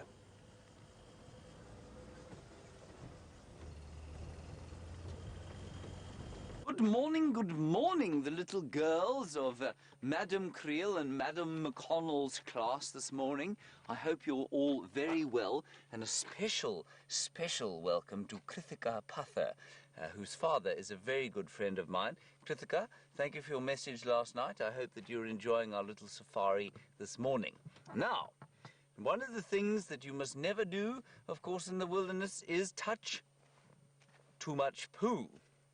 I've got two kinds of poo here to show you, and it's a bit disgusting, I suppose you might think, but it's too bad because this poo, of course, has been very dried, and it's only grass. It's from herbivores. We would never pick up the poo of, say, a lion or a hyena because that would be disgusting. Look inside there, and you can see there, this is very old buffalo dung. And this very old buffalo dung is very finely chewed. The buffalo like to chew their food very well. And what people used to do out here, and still do in some rural areas, is you can use buffalo dung to cover the walls of your house. So your homes are covered with cement. You can use buffalo dung if that's all you've got. And you won't believe it, but it smells really nice. My name is James. On camera is Dave, and Dave likes to smell things in the bush as well. Have a smell of that, Dave. Thanks, James. Not bad, is it? Not bad at all. I bet you didn't think that you were going to learn about good-smelling poo when you came on Game Drive with us this morning. Now, yesterday I said to you all that we were very, very lucky because we saw cheetah, and we saw lions, and we saw elephants, and we saw all sorts of different things. Today is much more quiet, and that's just how it happens in the wilderness. Now, let's look at this elephant dung. Can you see the difference? See the different things that elephants eat? They eat lots of different kinds of things. They eat wood. There's lots of wood in there. That's a big twig from what we call a buffalo thorn tree. There's a leaf. Now this leaf, look at the size of this leaf. It's come through the elephant almost without being chewed. So it just swallowed the leaf whole. See that? And you can also see here what season it is. See, that's an autumn leaf or a winter leaf. You can see that it's brown. It's not green anymore. So elephants eat lots of different kinds of things. Wood and leaves and grass and pods and fruits. And they're really good soccer balls if you don't have a soccer ball. Now, while you were with Byron looking at that hornbill, we heard a lion calling just over there, and it was going, oh, oh, oh, oh, oh, oh. Shall we see if we can find it? Come, let's go and have a look. I don't know if we're going to. We might be lucky, we might not. A lion call, unlike our voices, you know that your voices can travel quite far. So if you are just thinking of where you sit at Rodine, if you are on the main field there, you can probably hear people calling or shouting at the swimming pool. You can hear them shouting. That's not too far away, but a lion's call would call, you'd be able to hear it calling all the way. I'll tell you how you know this. So if you were at St. John's, for example, across the road, all the way at the top in the college there, if there was a lion calling there, you'd be able to hear it in your classroom. That's how loud their voices are, which I think is really amazing.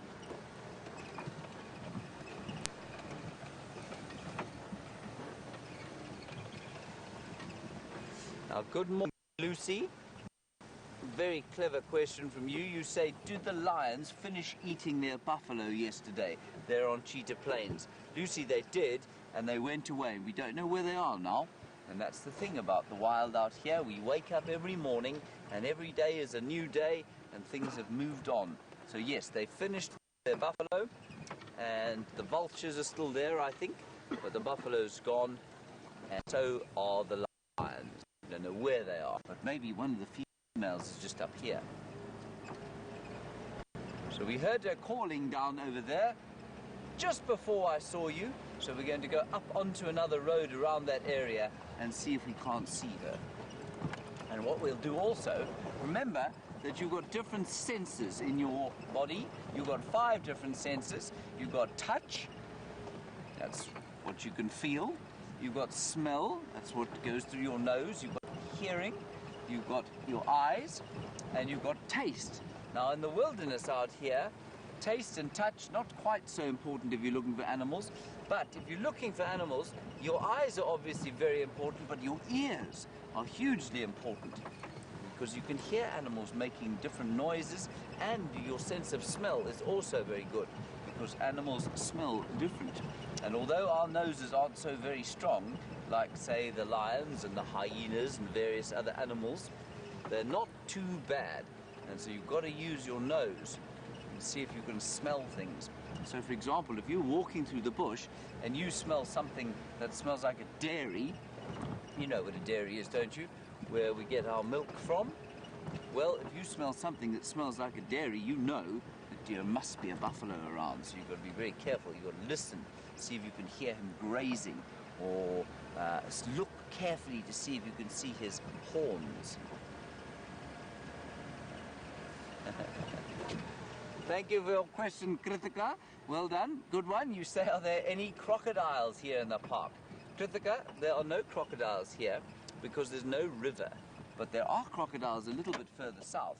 And I know that your dad and I have been to Londolozi before, and there you will find crocodiles because there's a river flowing through the middle of the reserve. No crocodiles here, but you know what? You must be very careful.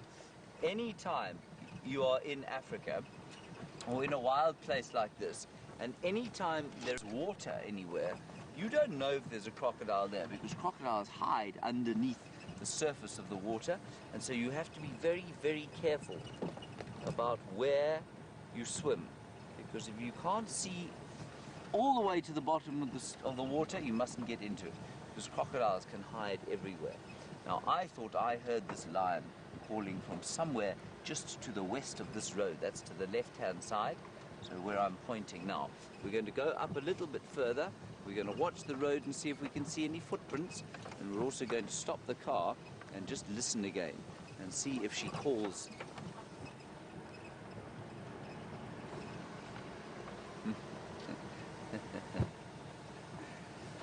Which animal, Mantadi, you want to know makes the biggest poop? Well, have you ever seen poop the size of a soccer ball? An elephant makes poop the size of a soccer ball. That's the biggest that there is. My friend Byron has got something very special and very small to show you.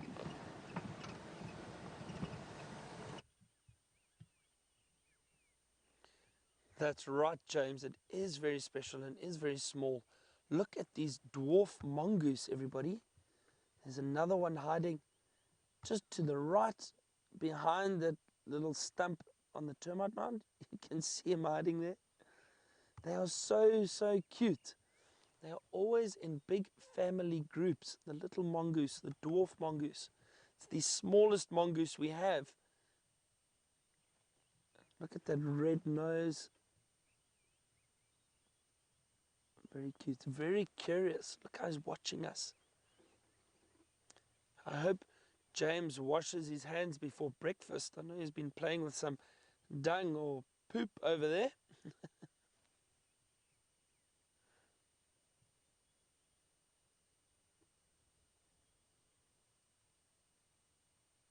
So these little dwarf mongoose live inside these termite mounds.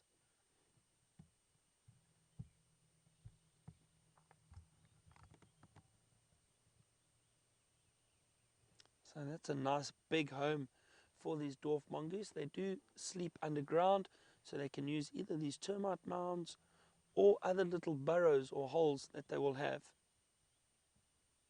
Zaina has asked us a question about the hornbill we saw earlier. And she has asked, why do birds like to eat caterpillars? So Zaina, for some birds, and different birds feed on different things. Some birds like seeds and little grass seeds that they can find. Some like to feed on fruit. Some like to feed on insects. So those that like to feed on insects, if they find a nice big juicy caterpillar, it is a lovely bit of food for them. And a caterpillar is quite tasty for some birds.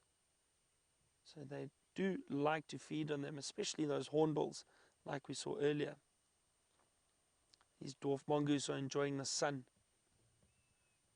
trying to warm up. It's been quite a cold morning, so they're sitting right out in the sun, warming themselves up.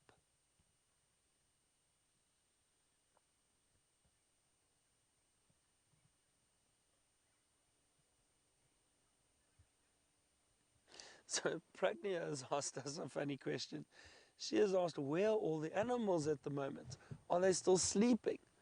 So Pragnia, they probably not sleeping, but it has been a cold morning, so maybe they're still looking for a bit of shelter in amongst the trees, trying to stay out of the open, waiting for the sun to warm them up so that they'll start moving around.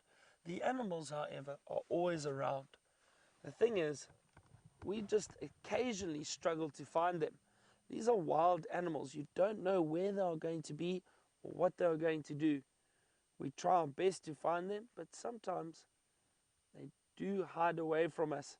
But I'm sure we'll get something else popping out a little bit later. But luckily, we've seen these beautiful dwarf mongoose. Oh, they're so cute, aren't they?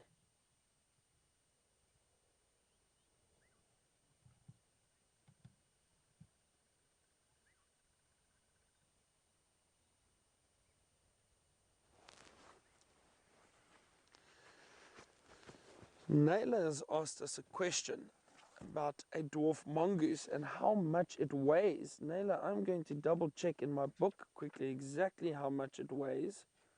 I am not sure. I don't think it's very much at all. Let's see. The dwarf mongoose. Let's see if they've got about 220 grams or 350 grams. Now I'm trying to think. Viam, what do you think weighs about the same as that? A can of Coke? What's a can of Coke? 200, No idea. 220 mils? That's 350 mils. 350 mils? Does it weigh grams? No. You've stumped us. 2 packets of Simba chips. 2 packets of Simba chips. There we go. Big ones.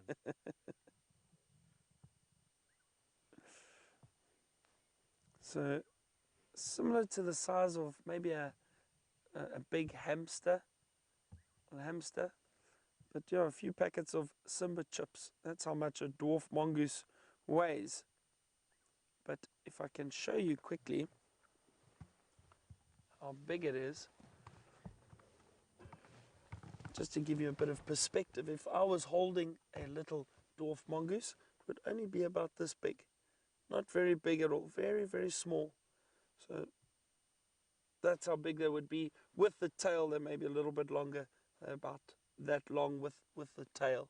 But the body is only about that big, very, very small. So they're not very heavy at all. I think they'd probably make cute pets, but the problem is, if you get one, you'd have to have a whole family, because they are always in family groups. And you can have 15 to 20, sometimes more in a family group.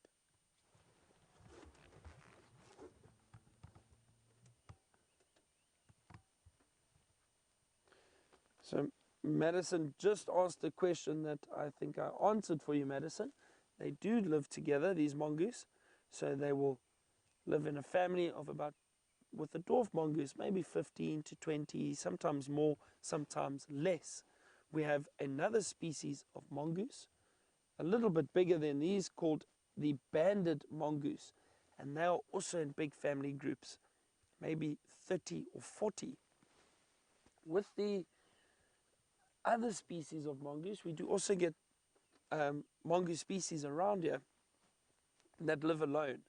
And those are the slender mongoose and the yellow-tailed mongoose, or the yellow mongoose. And what else do we get here? White-tailed mongoose, which is the biggest mongoose. They are also usually by themselves or maybe in pairs with one other one. But these ones are always in big groups, the dwarf mongoose.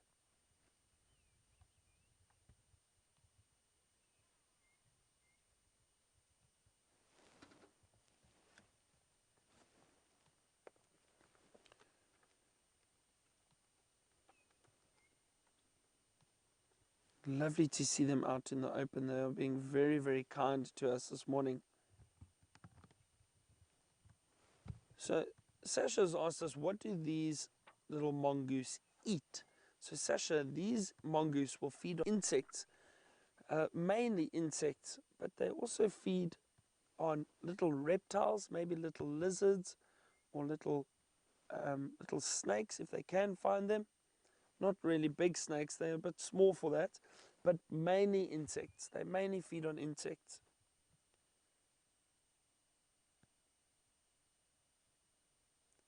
We used to tease James a lot a few years ago.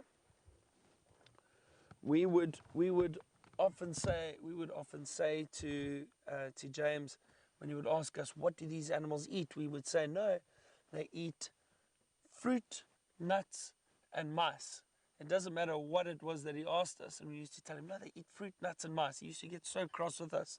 So he would say, what does an elephant eat? So we'd say fruit, nuts, and sometimes mice. And he would get very upset with us. We know that that's not true. The elephant eat vegetation, grass, trees, and bark. But that question made me laugh and made me think of James asking a question about what animals eat. So if James had asked me that, I would tell him fruit, nuts, and mice.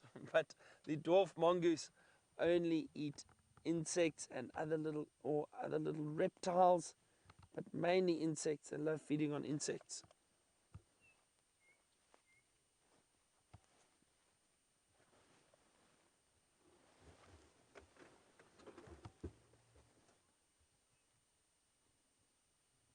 So Zippo has asked us, are there any meerkats in the park? Now, the meerkat does fall under the mongoose family, but Zippo, no, we don't have meerkats here. They are found in drier areas, drier parts of South Africa, and up into certain parts of Botswana and Namibia. They like almost desert-like conditions, so very dry areas. Not here, not in the Kruger National Park where we are. Let's get back to my friend James and see what he has got. Hopefully he's not playing with more dung.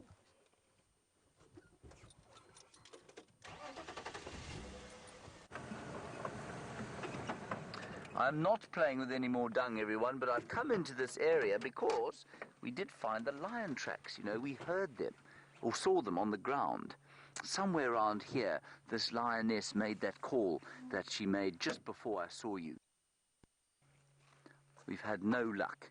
So let's just quickly look over here, and we'll just be very careful. There could be a lioness lying anywhere under any of these bushes. But let's just look over here.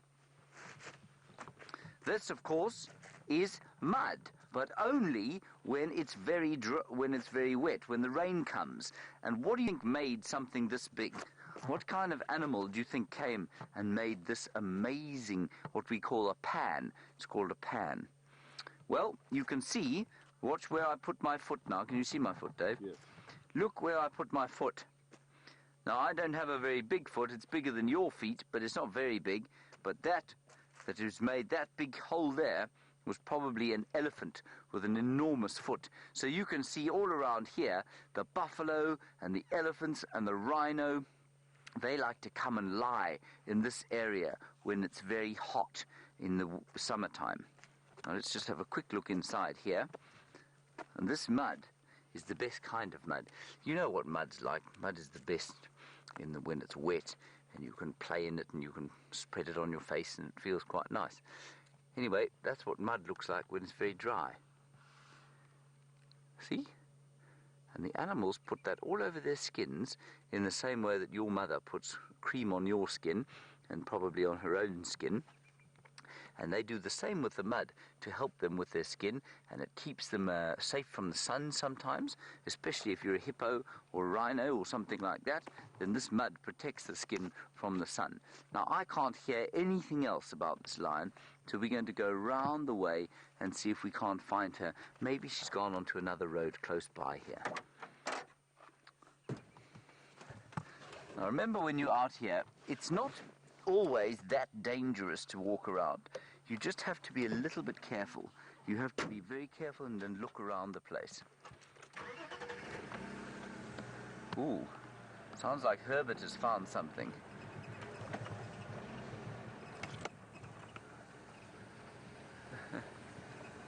I'm just quickly going to ask Herbert for an update.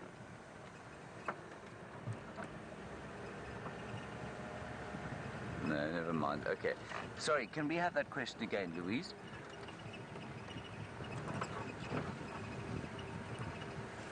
Go ahead, Herbert. Sorry, everyone.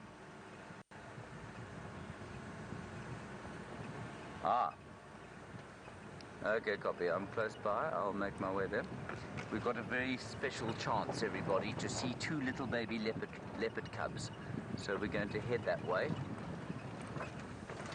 Oh, well, Byron's there. Great stuff. So Byron's going to go to those leopard cubs. So with any luck, we'll have this soon. Byron, you go ahead. No problem at all. So, it was a question about why it is that lions are so lazy. Well, all cats are pretty lazy. I know that some of you have got cats at home, and you know that those cats do almost nothing all day long. They just lie about the place. Well, one of the big reasons is that they only eat meat, lions, and you know meat is tasty. It's very good if you're trying to build lots of muscles, but it's not so good if you are if you want to move around a lot. So you know that if you want to move around a lot, you've got to eat a lot of fat, and you've got to eat maybe some fruit, and that helps you if you're going to do your cross-country running. You're going to swim in a gala or something like that, then that's the sort of thing you eat. But if you eat only meat, like a lion eats only meat, then it's very difficult to move around a lot. And that's why lions are lazy. But they are very lazy. I know some people who are that lazy too, you know. Now we're just going to look again for these lionesses while Byron, who's hopefully quite close by, gets to those leopard cubs. And it will be very, very special if we're able to see them. That will make our day. All right, let's head back to Byron. I think he's moving into that area where the leopards are.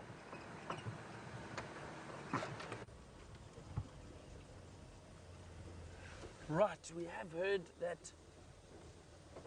the two little cubs, leopard cubs, are around here. Let's have a look, everybody.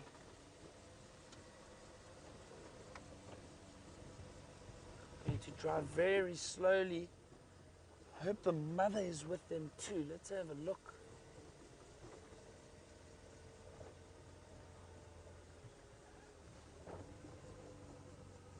Right, let's have a look here.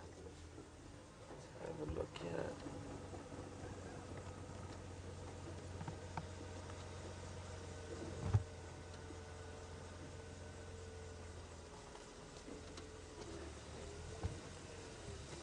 Oh, there we go. There they are. Can you see them? They're just on the ground. Look at that. Fantastic. Look at the little cubs, everybody.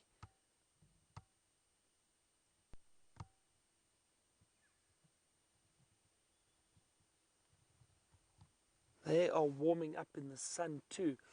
Not sure where the mom is. She's maybe lying down at the bottom.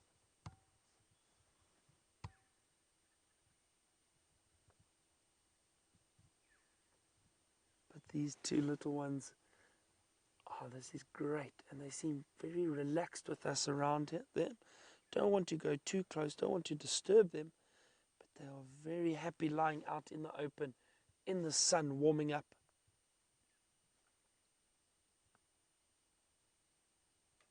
Aren't they beautiful? This is a little male and a female cub. Little boy and a girl.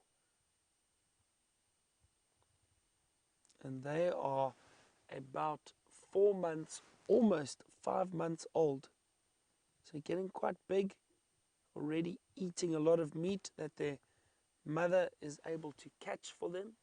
So if she goes off and hunts and makes a kill, she will come back, call the cubs, and take them to whatever it is that she has killed so that they can eat. She has been a very successful mother. She has been able to look after them and get them to this age. When they are very young, they are vulnerable to other predators. It's not always easy for leopard cubs or even lion cubs for that matter. So for a female leopard to look after the cubs and get them to this age, she has done very, very well. Look at those beautiful eyes.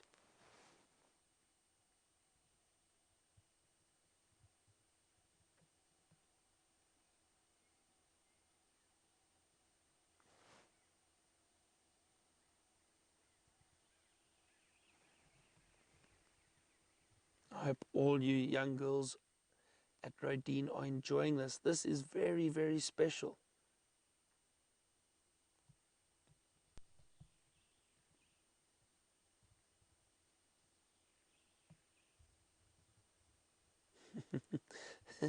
They look almost like they're very lazy. They're just lying out, resting. No need for them to move off anywhere.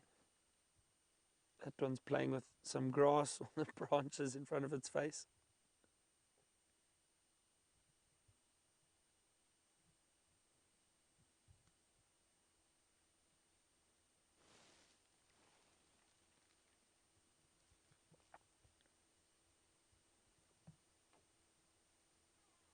We are so lucky to be able to see these little cubs. It's not often you get to see leopard cubs, or even leopard for that matter. They're very, very shy, and they can hide away very, very well.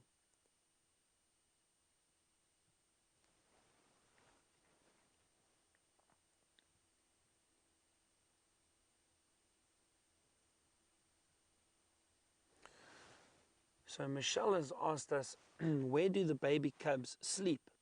So Michelle, at this age, the little cubs will sleep anywhere, maybe on the termite mound or up in a tree. They can rest up there, or on the ground where they are at the moment. They'll sleep anywhere. When they are very young, and just after the female has given birth to them, they will sleep maybe in a little den site that the female has picked out for them.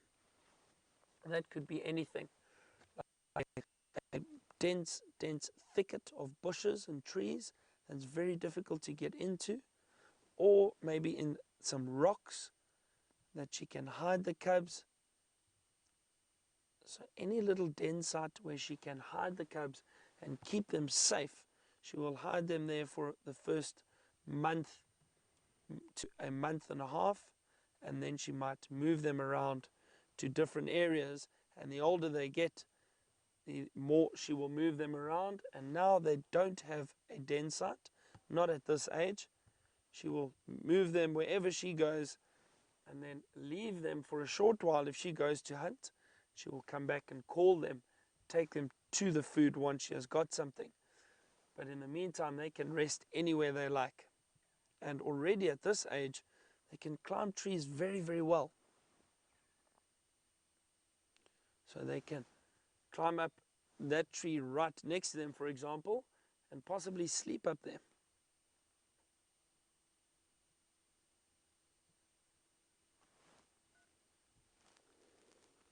This is so, so special, everybody.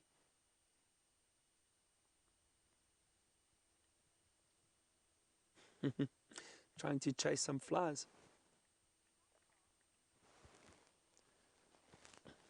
So, little Maddie has asked us, how long do leopards live for?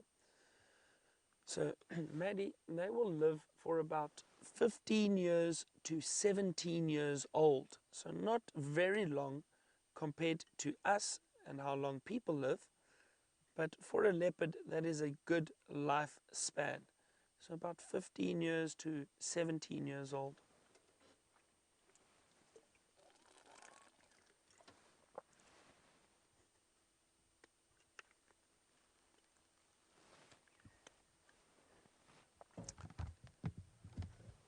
Sasha has asked me where the mommy leopard is.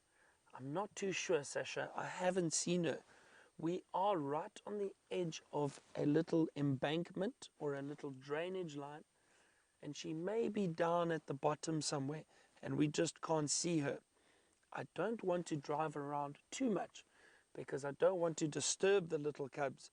They are very relaxed at the moment, and we have to be very sensitive around them. When they are young, we want to make sure that they become used to the vehicle and not scared of the vehicle. So I'm not going to drive around too much to look for the mom. If we're lucky, she may pop out while we are sitting here. She may be around, but I haven't seen her yet.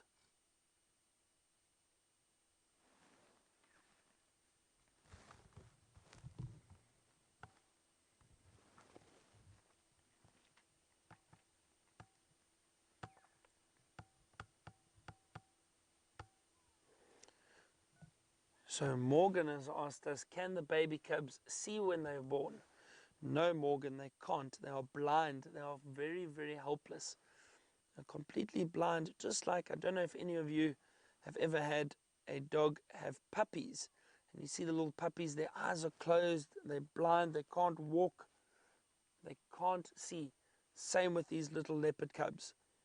Very, very helpless, and the female has to be very careful and look after them for the first few weeks until their eyes open and they're able to move around a little bit more. But like I said, she will hide them in a den so no one or nothing can get to them.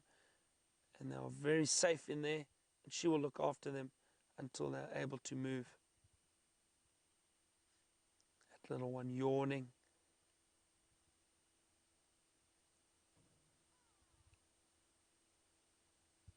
And look how well camouflaged they are. You can hardly see that leopard through there if it wasn't moving so much.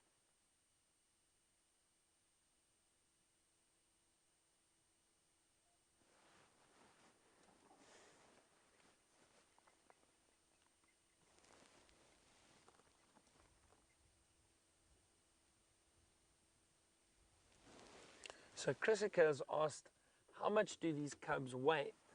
Chrisika, when they're born, they are around 500 grams.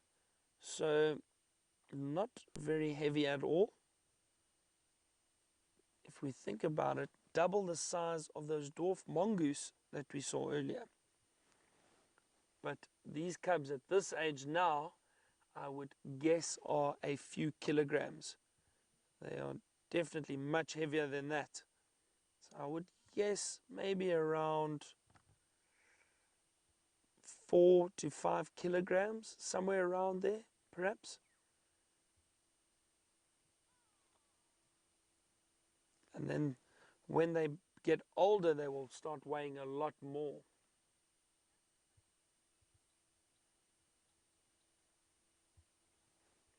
So the female leopards, when they are grown up, will weigh around 30 to 40 kilograms. And the male leopards, when they are big, they weigh much more than that. They will weigh around 70 or 80 kilograms, which I think is about the same as what James weighs. So very, very big.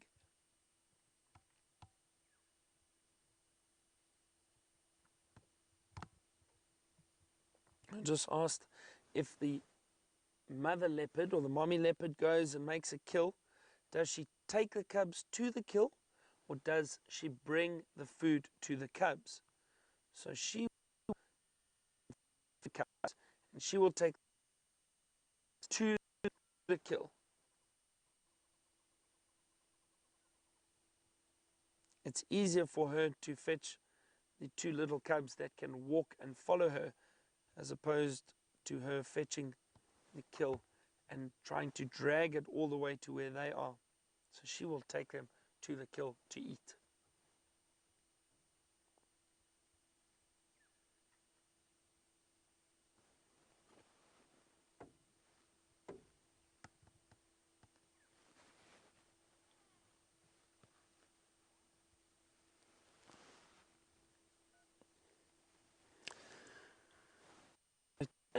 Asked, where is daddy leopard? So Tony, the daddy leopard, or the male leopard, does not stay around the female when she has cubs.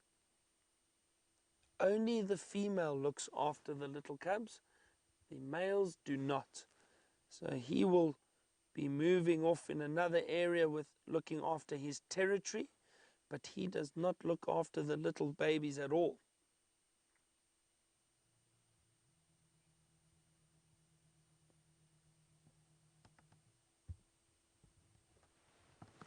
How fantastic is this, everybody? So, so great. I'm so happy.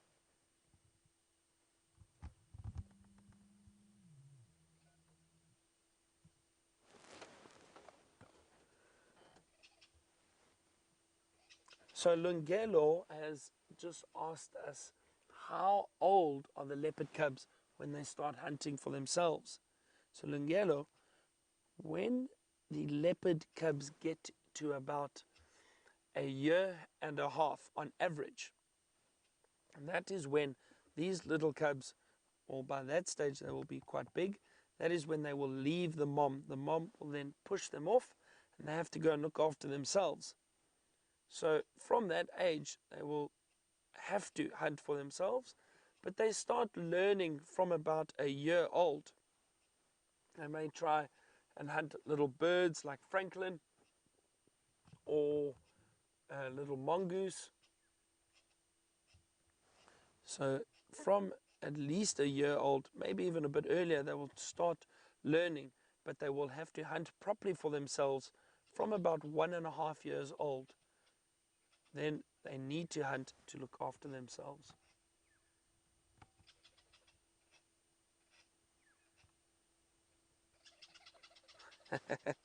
There is a squirrel in the tree above the leopard cubs, and he is making a lot of noise.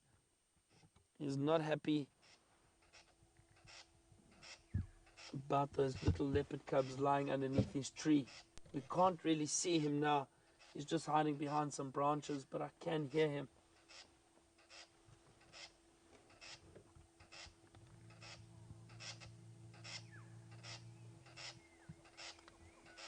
So while these cubs are still lying down, and you see they've gone to rest, James has got much bigger animals with him at the moment. Go have a look.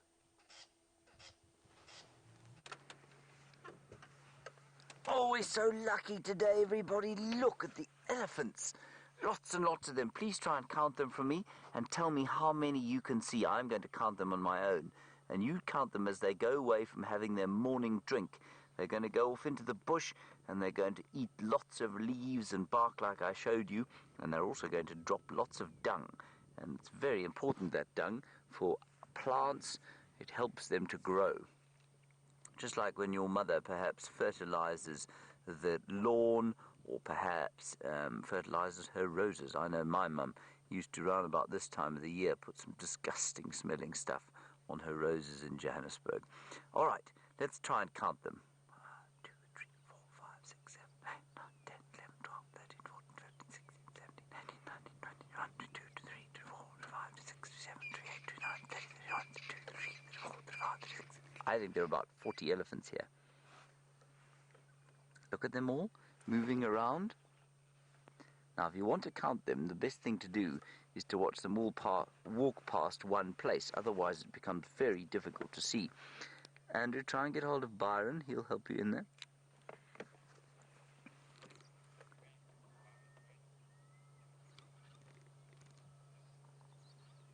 Isn't that lovely?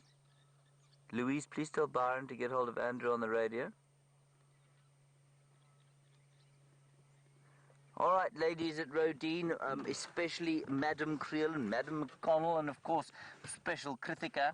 I hope you guys have a wonderful day there at school. We're going to sit here with the elephants. My day is really looking really good. This is what I do for a living. Isn't that wonderful, to sit here with wonderful elephants and little leopard cubs for a living? Go and enjoy your mathematics and your English and your science and do well, and we'll hopefully see you again soon. Bye-bye.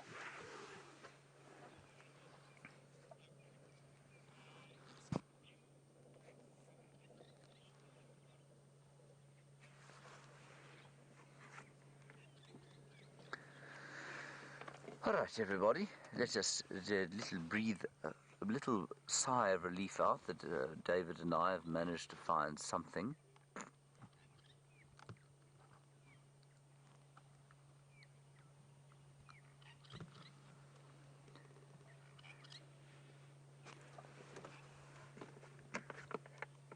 Byron is just helping Andrew into that cub sighting, and seems like it's all rather stable there, which is nice. But I think it's interesting that Karula's clearly been away all night, and I suspected she might be.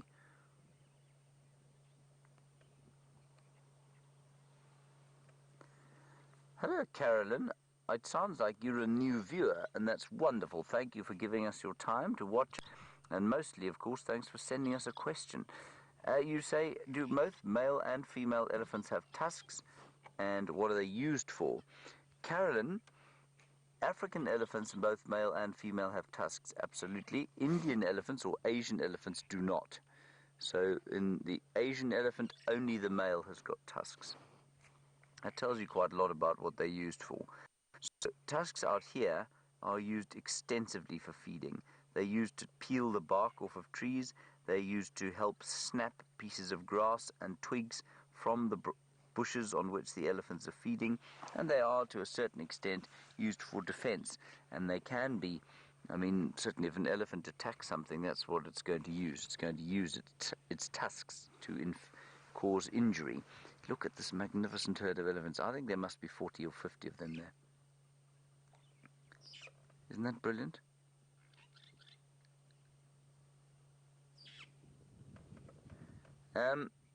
And Carolyn, the thing with elephant tusks, of course, is that they are so very variable. So you can see that herd is almost exclusively females and their youngsters. And they've all got tusks, and they're all different shapes and sizes. Now, I don't think an Asian elephant has got tusks, mainly because it's an area that has probably had fewer predators for elephants, and also they live largely in a forest area where the nutrients are greater than they are out here, and so they can just bite things off trees and use their trunks. They don't have the same need as our African elephants to sort of dig up roots and peel off bark and do all that sort of thing. There, Dave, on the top of the bank now, an enormous elephant bull. He's only got one tusk, Carolyn, and he's obviously broken it off, the other one, and that will have hurt horridly. You see him there, Dave? There we are.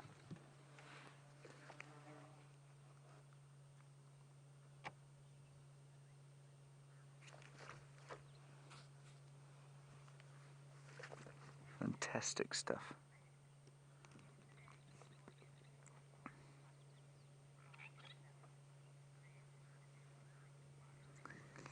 All right, Red, you say yesterday you saw an elephant without tusks. We did. We saw a big bull without tusks. Red, it's genetic. It's just some of them have tusks and some of them simply do not. While this fellow comes down to drink, let's go and find out what's going on with those little cubbies.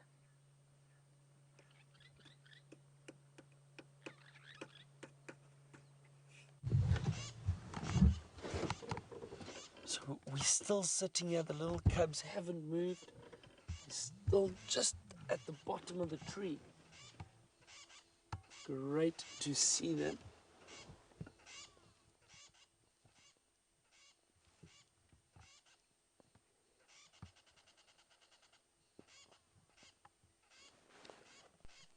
Not sure. I think the little girls of Rodine have left us for the morning.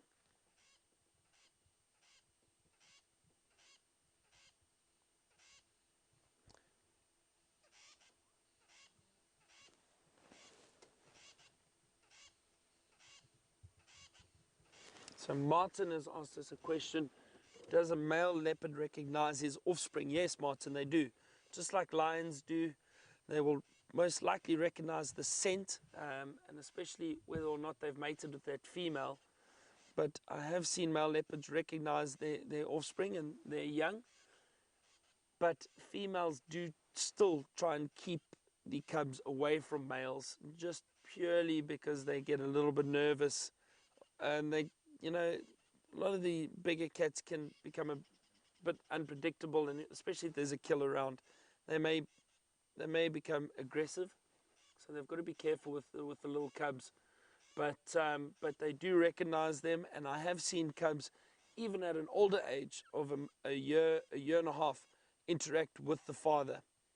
And the only reason we definitely know it was the father is because we were able to see everything take place from the mating to the 90 days later, or it's generally 90 to 100 day gestation period for females, and we were then able to view the cubs, so we knew exactly which females or which female mated with which male, and got to see the interaction with the cubs and the father. So I have seen that happen before.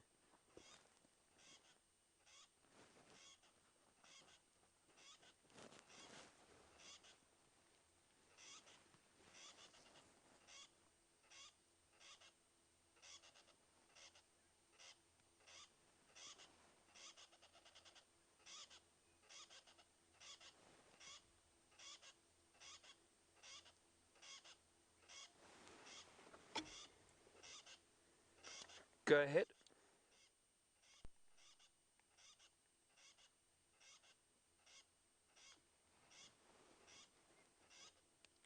Yeah, copy that, James. They're quite relaxed at the moment. I'm going to keep it to one vehicle.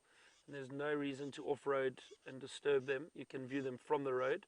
There are two vehicles on standby at the moment. I'm going to make space shortly for Andrew. He's going to move in, and Barbara on standby one after that.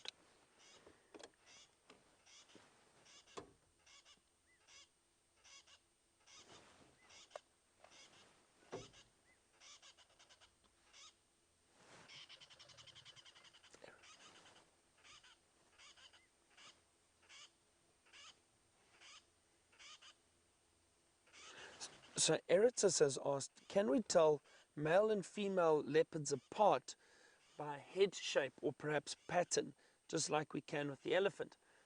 So Eritus, at this age, no, it's very, very difficult. When they get older, though, you might be able to, and I think the more experience you have in seeing male and female leopards, it does become a bit easier. So what you can look for is the size, just overall size. The male has got a much rounder head and often gets a big dewlap forming under the throat, whereas the females have a smaller, slightly more slender head as opposed to a male. So yes, you can tell the difference by size the older they get when they are adults, but at this age you wouldn't be able to, not by just looking at them. You'd have to look very carefully and look for male or female genitalia.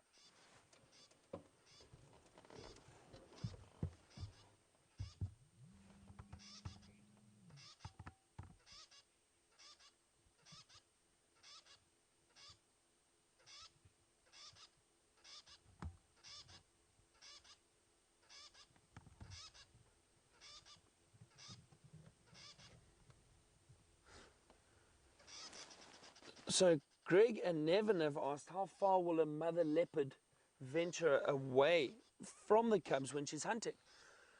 It all depends when she finds food. She can move a few kilometers if she has to. She would try her best to hunt something within the area or close by. But I have seen leopards go and hunt a kilometer, at least almost 2 kilometers away from where the cubs are, and then go back and fetch them and take them to a kill if she isn't successful in the area. But she may try.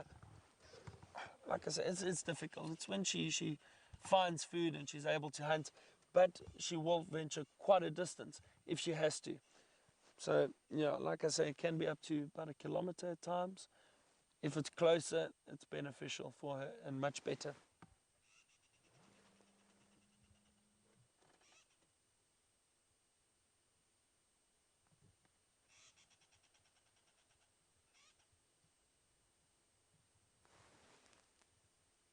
It's really special. These cubs are so comfortable and so relaxed. To see that little belly is breathing in and out. And look at those beautiful rosettes already on this cub. When they're very young, those patterns aren't quite clear yet. They seem a little fuzzy, a little blurry. And then the older they get, those rosettes become very prominent and very clear.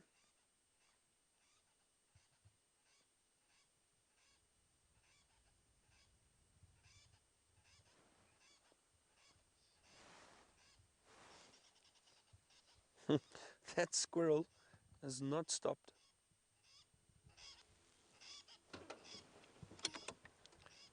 Copy, Andrew. Make your way straight in. I'll just stand by in this area just to point out exactly where they are for you.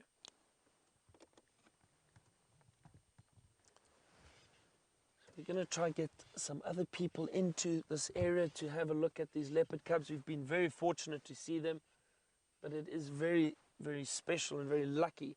So we would like some of the other guests in the area to also see them while they're out on the safari. And because they are still very young, we have to be a bit sensitive. We don't want to have too many vehicles around them. As I said, we don't want to scare them or push them away. And at the moment, this is perfect. They're very relaxed, they're very calm, and don't feel threatened. They're still out in the open. And that is what we want. And then in the future, when they get older, we'll be able to have wonderful sightings of them to come. I think we're going to move away from them shortly, see what else we can find. What I think we should do is cross over to James. I think he had some impala that may have run away already, but go to James and we'll see you a little bit later.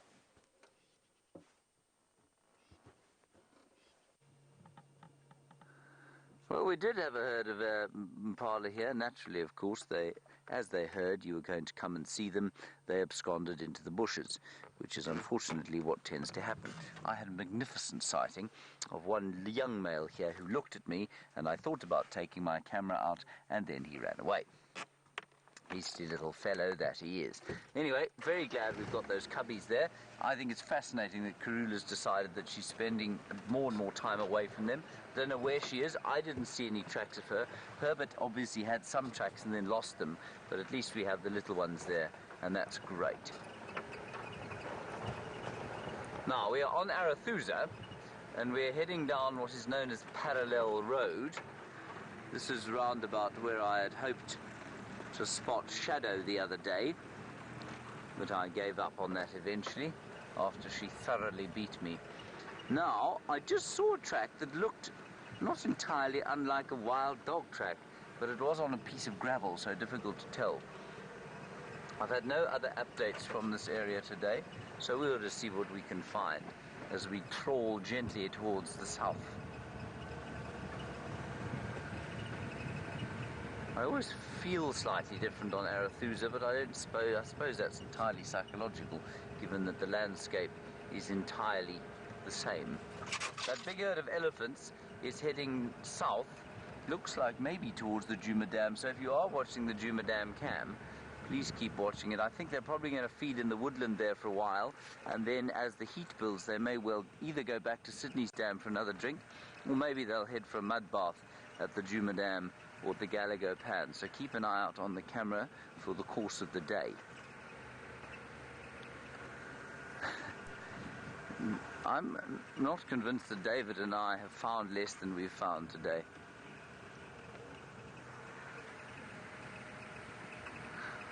Now, Justin, what a great question from you. You've obviously been doing a bit of reading about this area. You say, why were wild dogs once considered pests? Well, the facetious answer is because human beings are so profoundly stupid. The less judgmental answer, which is the one I shall give you, is that they were considered to be vicious killers and wanton killers that created unnecessary pain for the animals that they killed, and therefore they didn't have the right to live.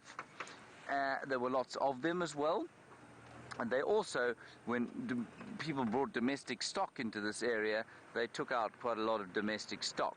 Now, we know for certain that, or almost for certain, that wild dogs are no more vicious at killing than any other animal out here, and in fact, death obviously often ensues for their prey faster than it does for lions' prey, for example. So that is just simply not true, and even if it were true, it comes from that kind of 19th century attitude of the wild, where we thought we had the sort of moral high ground on which to judge how things should and shouldn't happen out here. It wasn't only wild dogs that were shot as vermin. Lions and leopards were often shot as vermin.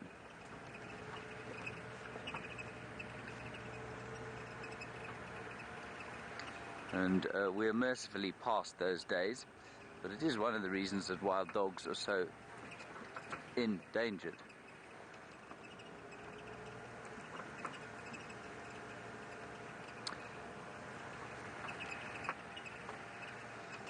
Hello, Elizabeth in Santa Monica. Very nice to hear from you today. You say, are there any invasive species in the park, and, how have they affected the ecology? There are no invasive mammals, no. There are no exotic mammals at all. The exotic species that there are things like, are much smaller. They'd be difficult things to get rid of. Stuff like, I'm sorry, my earpiece is really being irritating in my ear. So there's a snail, there's something called a banded snail that Steph discovered here the other day. We know that's invasive. Probably kills or outcompetes local snails. We know that there are a number of invasive plants that come down the rivers on a regular basis, and they're constantly being cleaned out. The rivers, of course, go out of the reserve into the communal lands and up into the mining areas, even to the west of the Drakensberg Mountains, and they bring with them all sorts of nasty plants and things that are constantly having to be cleaned out. So it's mainly plants. There are the odd bird species and the odd invertebrate species that we find around here, but it's not a major problem in the Kruger Park, no. And I can't think of any exotic mammals that live here and create a problem, other than, of course, domestic stock. And domestic stock will sometimes get into the park, and they carry with them a different suite of diseases that the wild animals out here are simply incapable of dealing with. And sometimes that causes a real problem. And no more obviously so than with wild dogs, which, if they come into contact with domestic dogs, can get rabies from them, they can get canine distemper, they can get all sorts of nasty domestic dog diseases.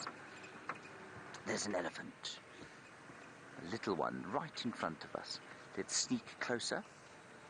You see him there? There are a whole herd of them.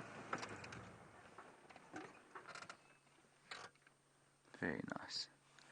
David, success at last is ours.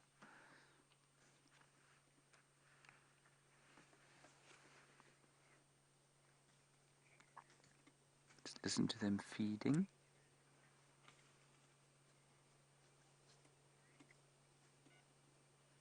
Hello, Jester. You're wondering about danger and what the most dangerous animal in the park is. Yes, thank you, Louise. I've got it.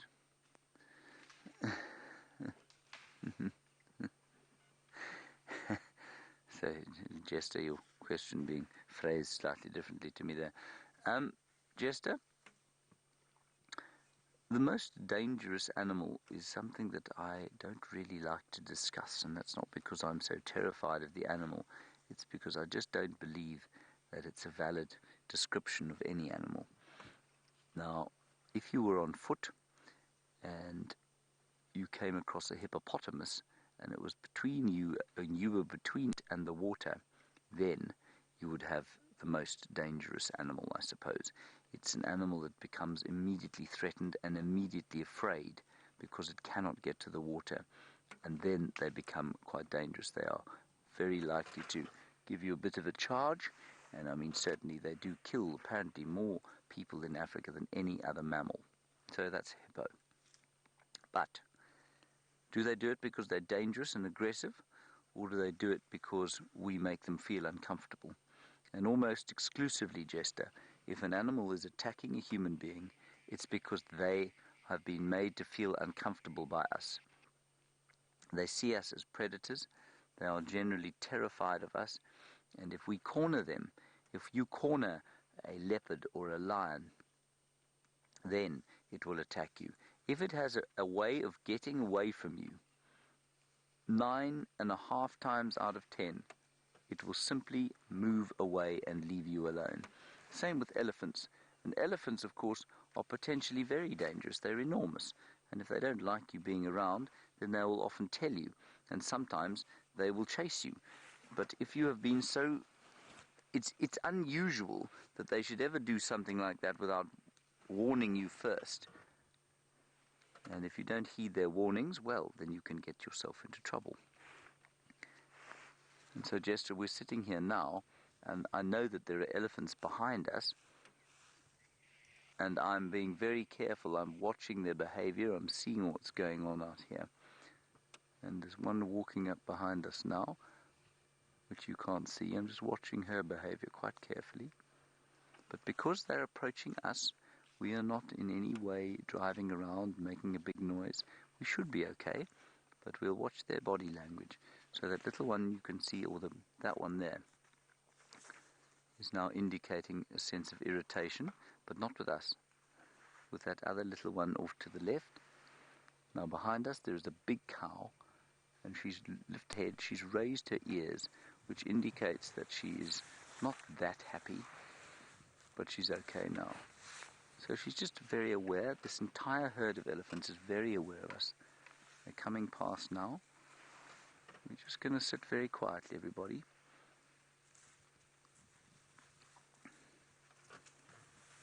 This is very special, that they're just coming past us. You can see she's lactating heavily. That's her little calf there. She's now only about 3 feet from the vehicle. She's just saying, stay where you are, which is what we're going to do. Can you hear them calling? Going, how awesome is that? I'm not going to move the car now. We're right in the middle of this herd of elephants. They're interacting with each other. They're fully aware of us.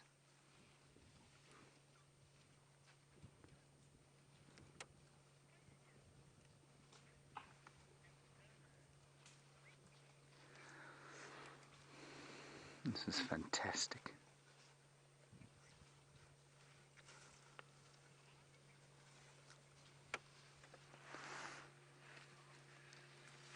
Hello, Christopher, Arizona.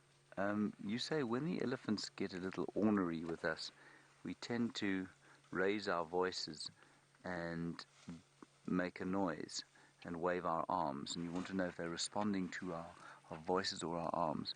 Christopher, in my humble opinion, if you've got to the stage where you're having to shout at an elephant, you've probably missed a sign or two that it's asked you to go away.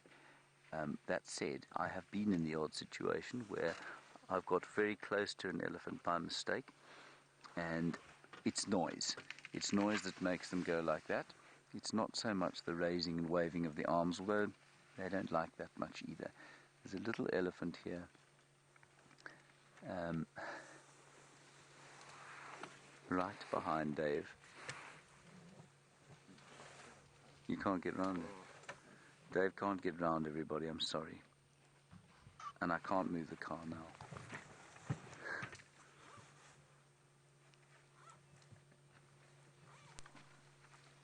So we're not going to move. And, yeah, I mean, it's an interesting one, that question of, you know, what do you do if an elephant gets too close to you? Do you just try and move away? Do you start the engine? 9 times out of 10, if you increase the space between you and the animal, the threat, the situation dies down. It's exactly the same as if you get into a situation in a, say you're in a bar. Davey, I'll reverse slightly. We might be able to get a better view. You're right there. Yeah, okay. If you're in a bar and you come across somebody and you get into an argument with them, the quickest way to diffuse a situation like that is to just not be there anymore. And it's the same out here. And you do hear people say, you hear, well, you know, I had to stand up to the elephant, I had to show it who was boss. That's, I find, to be untrue. It's macho talk. It's if you move away from an animal that is threatened by your presence, you'll find 9 times out of 10 they will, the emotion of the situation will de-escalate. This has been an absolutely fantastic sighting. I'm walking just past the car. And I always feel slightly honored in a sighting like this when they don't react badly to us. They don't, they just have a look quickly and then they carry on.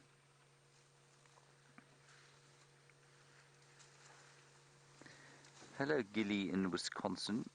Nice question from you. You want to know if the Indian or African elephants evolved from the mastodon, an ancient and very large mammal. Gilly, the mastodon, as far as I'm aware, probably had a common ancestor to the elephant and the African and Indian elephants. I don't think that this is a direct descendant of it. I mean, as far as I know, mastodons didn't die out that long ago, and I think you'll find that African elephants in their current form have probably been around for the last, I don't know, probably almost half a million years maybe, but I'm not entirely sure. Bad luck, David. David's just been attacked by his very own pair of headphones. Trials of life as a wildlife cameraman. Just listen to them move through the bushes here.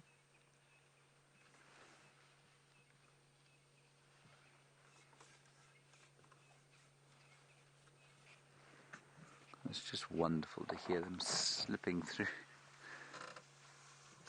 through the woodland. Okay, we can move a little bit now. There's one young bull coming behind us.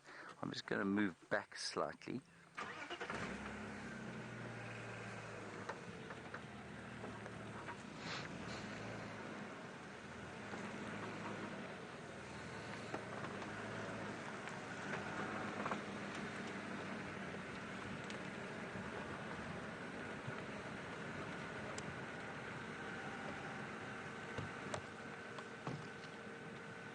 Go.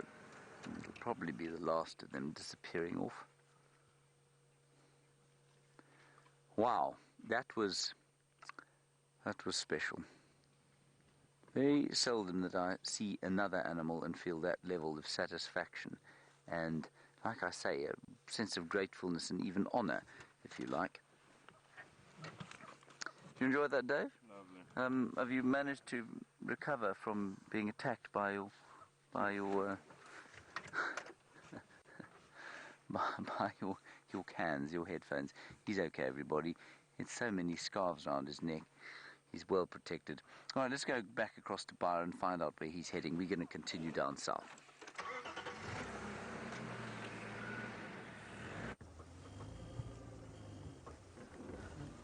So we left Karula's 2 young cubs.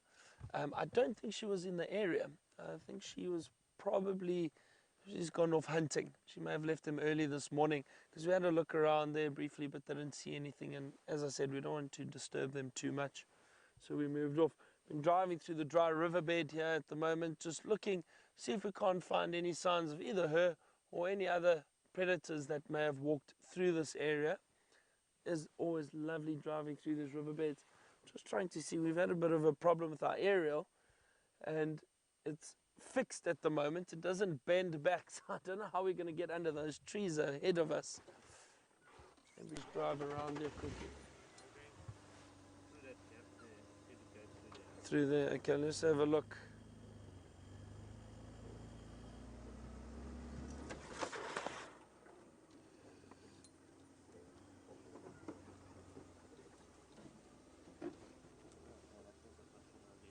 No, it won't, huh? Nope. we can't get through because we are carrying our aerial.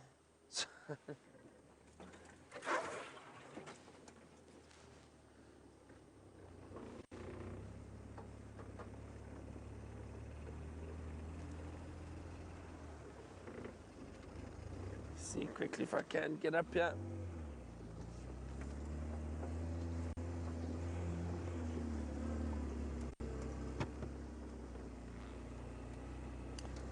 There we go. Too soon to panic, able to get around.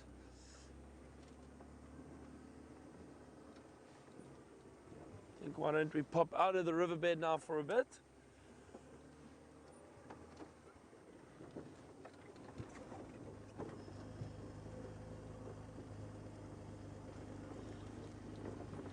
So James Richard has asked an interesting question. James Richard would like to know, in my opinion, what is the largest misconception about being a safari guide? James, I'm trying to think now.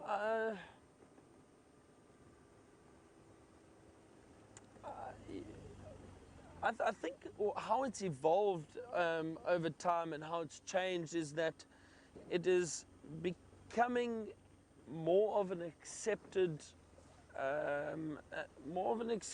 and more acknowledged profession.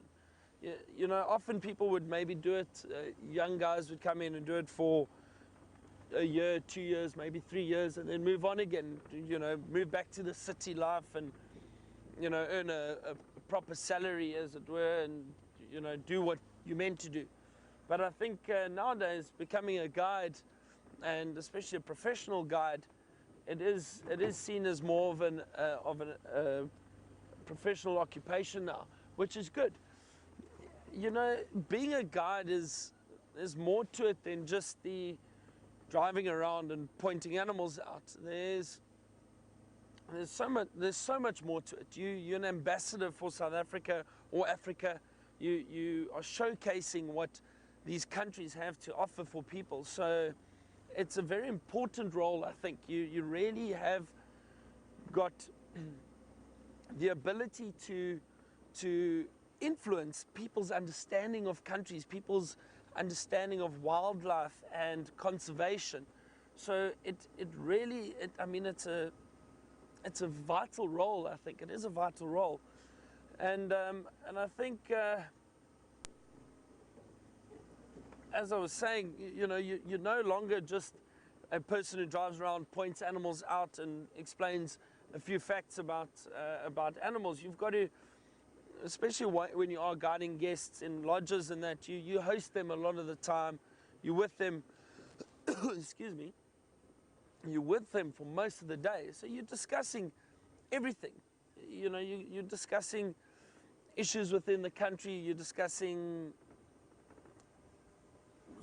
you know, sport around the world, you're discussing other issues around the world, whether it be political or which, you know, you never really get into it. We don't get into it on the show, obviously, but guests, when they're with you, they want to know your opinion and they want to discuss it. So we do. You're discussing everything. So there's so much more to being a guide and a professional guide. You're a host, you're an ambassador, you're everything, which I think some people don't understand. Excuse me, so sorry. Oh, something has flown into my throat.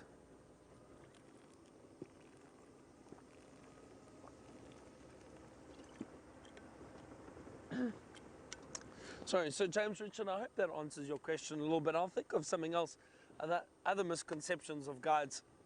But while I do that, James has got something small to show you.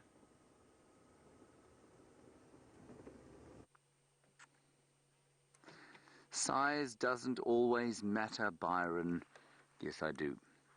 We're very, very close to a little troop of dwarf mongoose that live inside this termite mound on or in the middle of the road here at Arathusa. And they are only sitting now a few meters from us, maybe 1.5 meters. That's just a few feet. Well, I can also hear a breeding herd of buffalo calling. Somewhere, probably close to Arathusa Dam. Isn't that nice? That's so sweet. I'm trying desperately to take a photograph, but I'm failing so horribly miserably. Dreadful. Louise says you'd love to see my photograph. David, don't be ridiculous. I'm definitely not showing you. David, of course, is my most stern critic. Not in an obvious way. What he does is I show him a photograph, you see, and he goes, that means that's the worst photograph I've ever seen. There you are, David. You can't see it, can you? No. I'm not that sad. Never mind. It's a picture of 3 mongoose. There we go. There we go. Very nice. There. You can't tell that they're completely out of focus. Thank you, Louise, very much for your kind comments. David's just gone... You know, it sounds a little bit like he was just sick in his own mouth. I'll try one more, everyone. I am, of course, also being savaged by flies while I sit here. And my camera is finding focus on the road behind. Dreadful. I'm so brave. Mongoose, look here. Please, I beg you.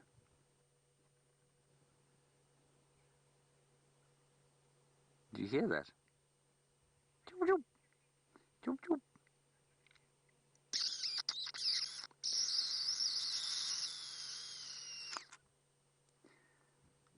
Ah, I got the backs of their heads. That's fantastic. Really good. I don't think... Wrong dialect of mongoose. Yeah, we're going to give up this little malarkey fairly soon. One last one. I'm going to make a kissy noise. Ah, got you. Thanks, Dave. Yeah. It's my goal every week, everyone, to have 7 photographs that I can post, 1 per day. And I was looking through them. I had 7. I thought I had 7 last night. And I was showing my colleagues, David, for example, around the fire, what I was going to post for the rest of the week.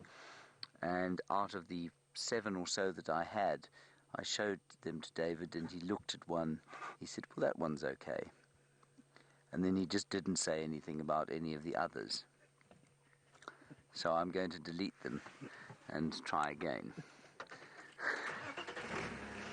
Right, on we go. Watch our little mongoose.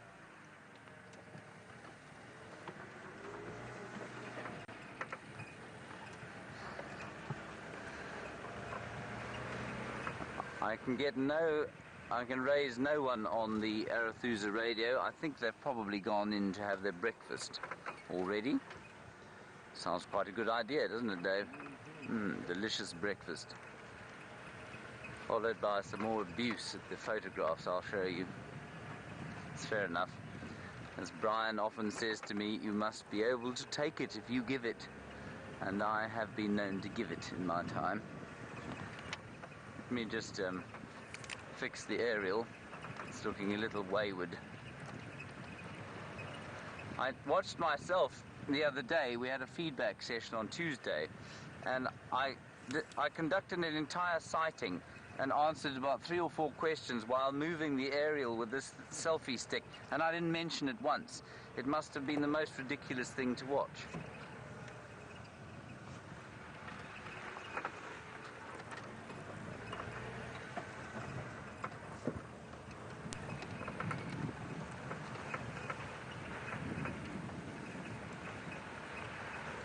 Hello, Mist in Melbourne, Australia. You're interested in what cats we see here other than the obvious lion, leopard and cheetah. Well, Mist, you can potentially see African wildcat. We had an amazing sighting of one of them a little while back. Serval. David and I had an incredible sighting of a serval not too far back. They are they're just delightful. I mean, they are golden, stripy, spotted, tiny cats, about the size of a big house cat. Then you can potentially also see a caracal, and a caracal is a sort of red coloured, it's like a lynx basically. It's the African version of a lynx with those funny ear tufts and short legs. And that's about it. Apparently it's almost possible to see a black-footed cat here, but I think that's mainly off in the desert regions that you'll see a black-footed cat. So it'd be African wildcat, caracal, and serval would be the other 3 cats potentially that you could see here. Not common at all though to see any of those. They are around. Caracal probably less so than the other 2, but they're so secretive that we just seldom see them. Right, well, we're out of Arethusa and we're knocking about sort of Sindile's stomping ground. But we don't know where he is at the moment. We haven't had any sight of him. So we always drive past here hoping to see him. Sindile, for those of you who don't know, I know that there's some new viewers. 20-year-old male leopard who's just been reintroduced to this area after some rehab. And he was in rehab. He was in rehab because he caught a dog that had rabies. But he was quarantined and he was darted and he seems to be fine, so they reintroduced him with a collar on. And we've just had a question from Florida, whose name I'm afraid I missed. Billy Joe in Florida. You're interested in what they're going to do with the collar. So the collar seems to have run out of batteries, or it's gone flat, and so it's not pinging his location anymore. And Billy Joe, you want to know, what are they going to do? Will they dart him again and redo the batteries or something like that? Billy Joe, there's talk of doing that. I hope very much that they won't. I hope that they will leave him alone. I hope that that collar will fall off and that'll be the last we ever see of it. It was absolutely necessary to have it when he was reintroduced. It doesn't matter that it stopped working now that he's... I mean, how long has he been back? He's been about 6 weeks, I think.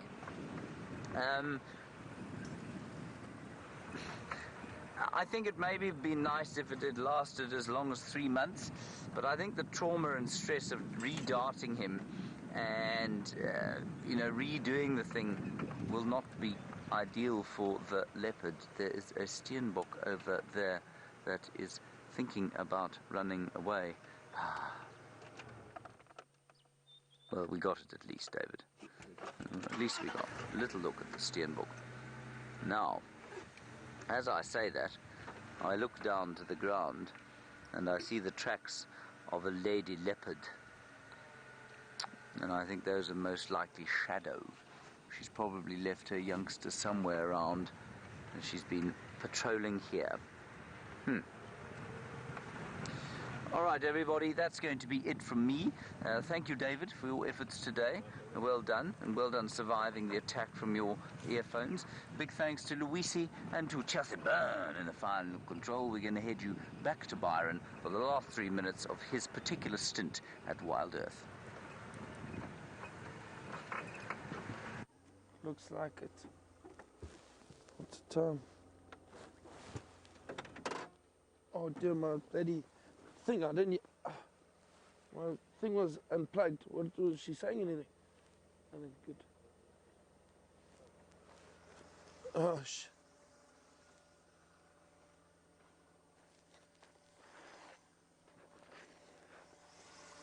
Oh, yeah. I just saw some leopard tracks here. I just wanted to mark it just before we lose you, or before the end of broadcast. We had so we've been following, Viam and I have just been following these leopard tracks, but they cut off.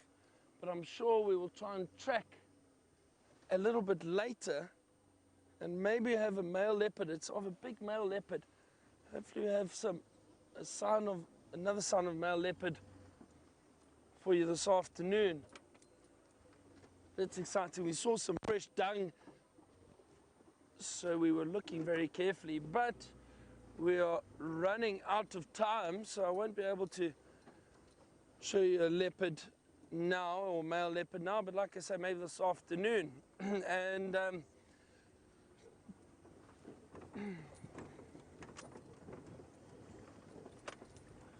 so Natasha, thank you very much for your comment, and I'm going to miss everyone here. It was my last drive this morning. It was a great week with everybody. I hope you've all enjoyed it as much as I have. I'm sure I will be back sometime soon to help out whenever they need me.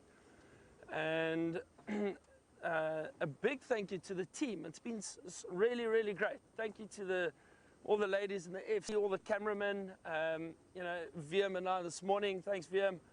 And thank you to James especially. He's been helping me out a lot, getting to know the area and what's going on around here with the animals. It's been a lot of fun, and I'm sure I will see you all again soon. But a big thank you to the viewers. Thank you for watching. Thank you for the questions. And it really is incredible to be able to take a game drive and show so many thousands of viewers all over the world. And it's been a lot of fun. But like I say, this was only 1 week of many to come, I'm sure, and I'm sure I will see you in the future again, especially with the growth of Wild Earth and Safari Live. Don't forget, there is still game drive this afternoon. James will still be out. I think Steph or Jamie will be taking the afternoon drive. And thank you again to all the ladies in the FC, the voices in my head, I like to call them. It's always great for them to feed the questions through. We will chat to you soon. From myself, Byron, and VM, thank you, goodbye, enjoy your day, and we'll chat to you soon. Bye-bye.